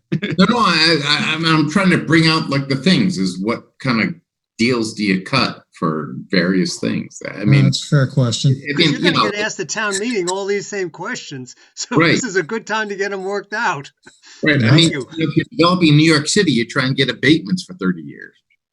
So that's all. I mean, so you're running out of philosophy at this The point. pilot agreement would hopefully include a clause that they can't seek abatements. I mean, that's standard in all these pilots. Absolutely. That's a certainty we have. It's a certainty then they have. It's a two-way street in that sense. Last question for you, Mr. Gant. You mentioned retaining consultants to support you with this. Do you have a sense of the cost that's going to be incurred associated with this? I don't. What I do know is I don't know enough myself. Mr. Gant? That I'm going to run some actuarials on this as to what I know. I 10,000. Isn't that what they all cost? 10,000.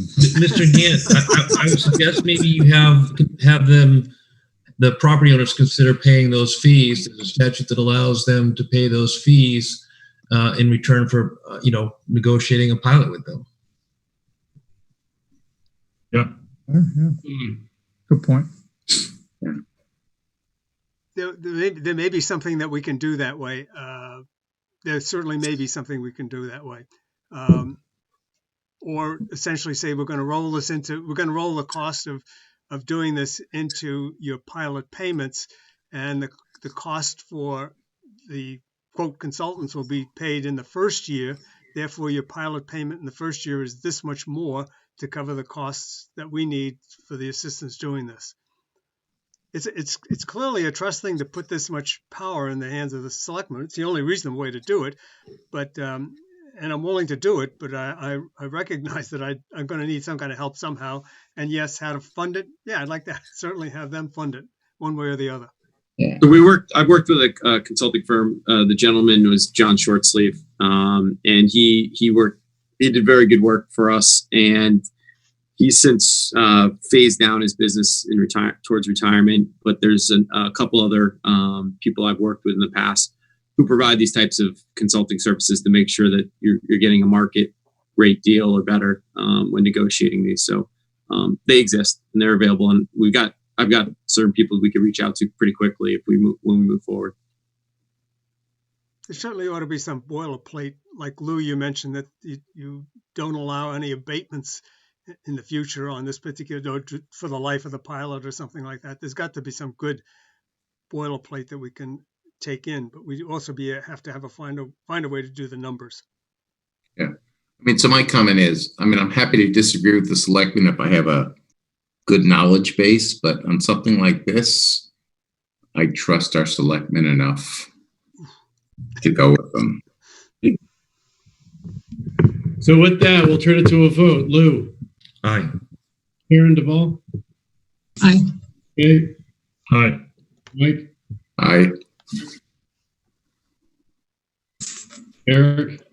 Aye. Karen Dow? Aye. And John votes aye. All right. So I know we made a lot of progress tonight, but there's still lots to go. But unless folks want to forge wildly ahead further tonight, I think we turn it to Karen Dow. I'll make a motion to adjourn, please. Second. Okay, roll call vote to be official. Aye. Lou? Aye. Oh, sorry. Aye. Twice. You guys are killing me. Lou? Aye. 3 times. Oh.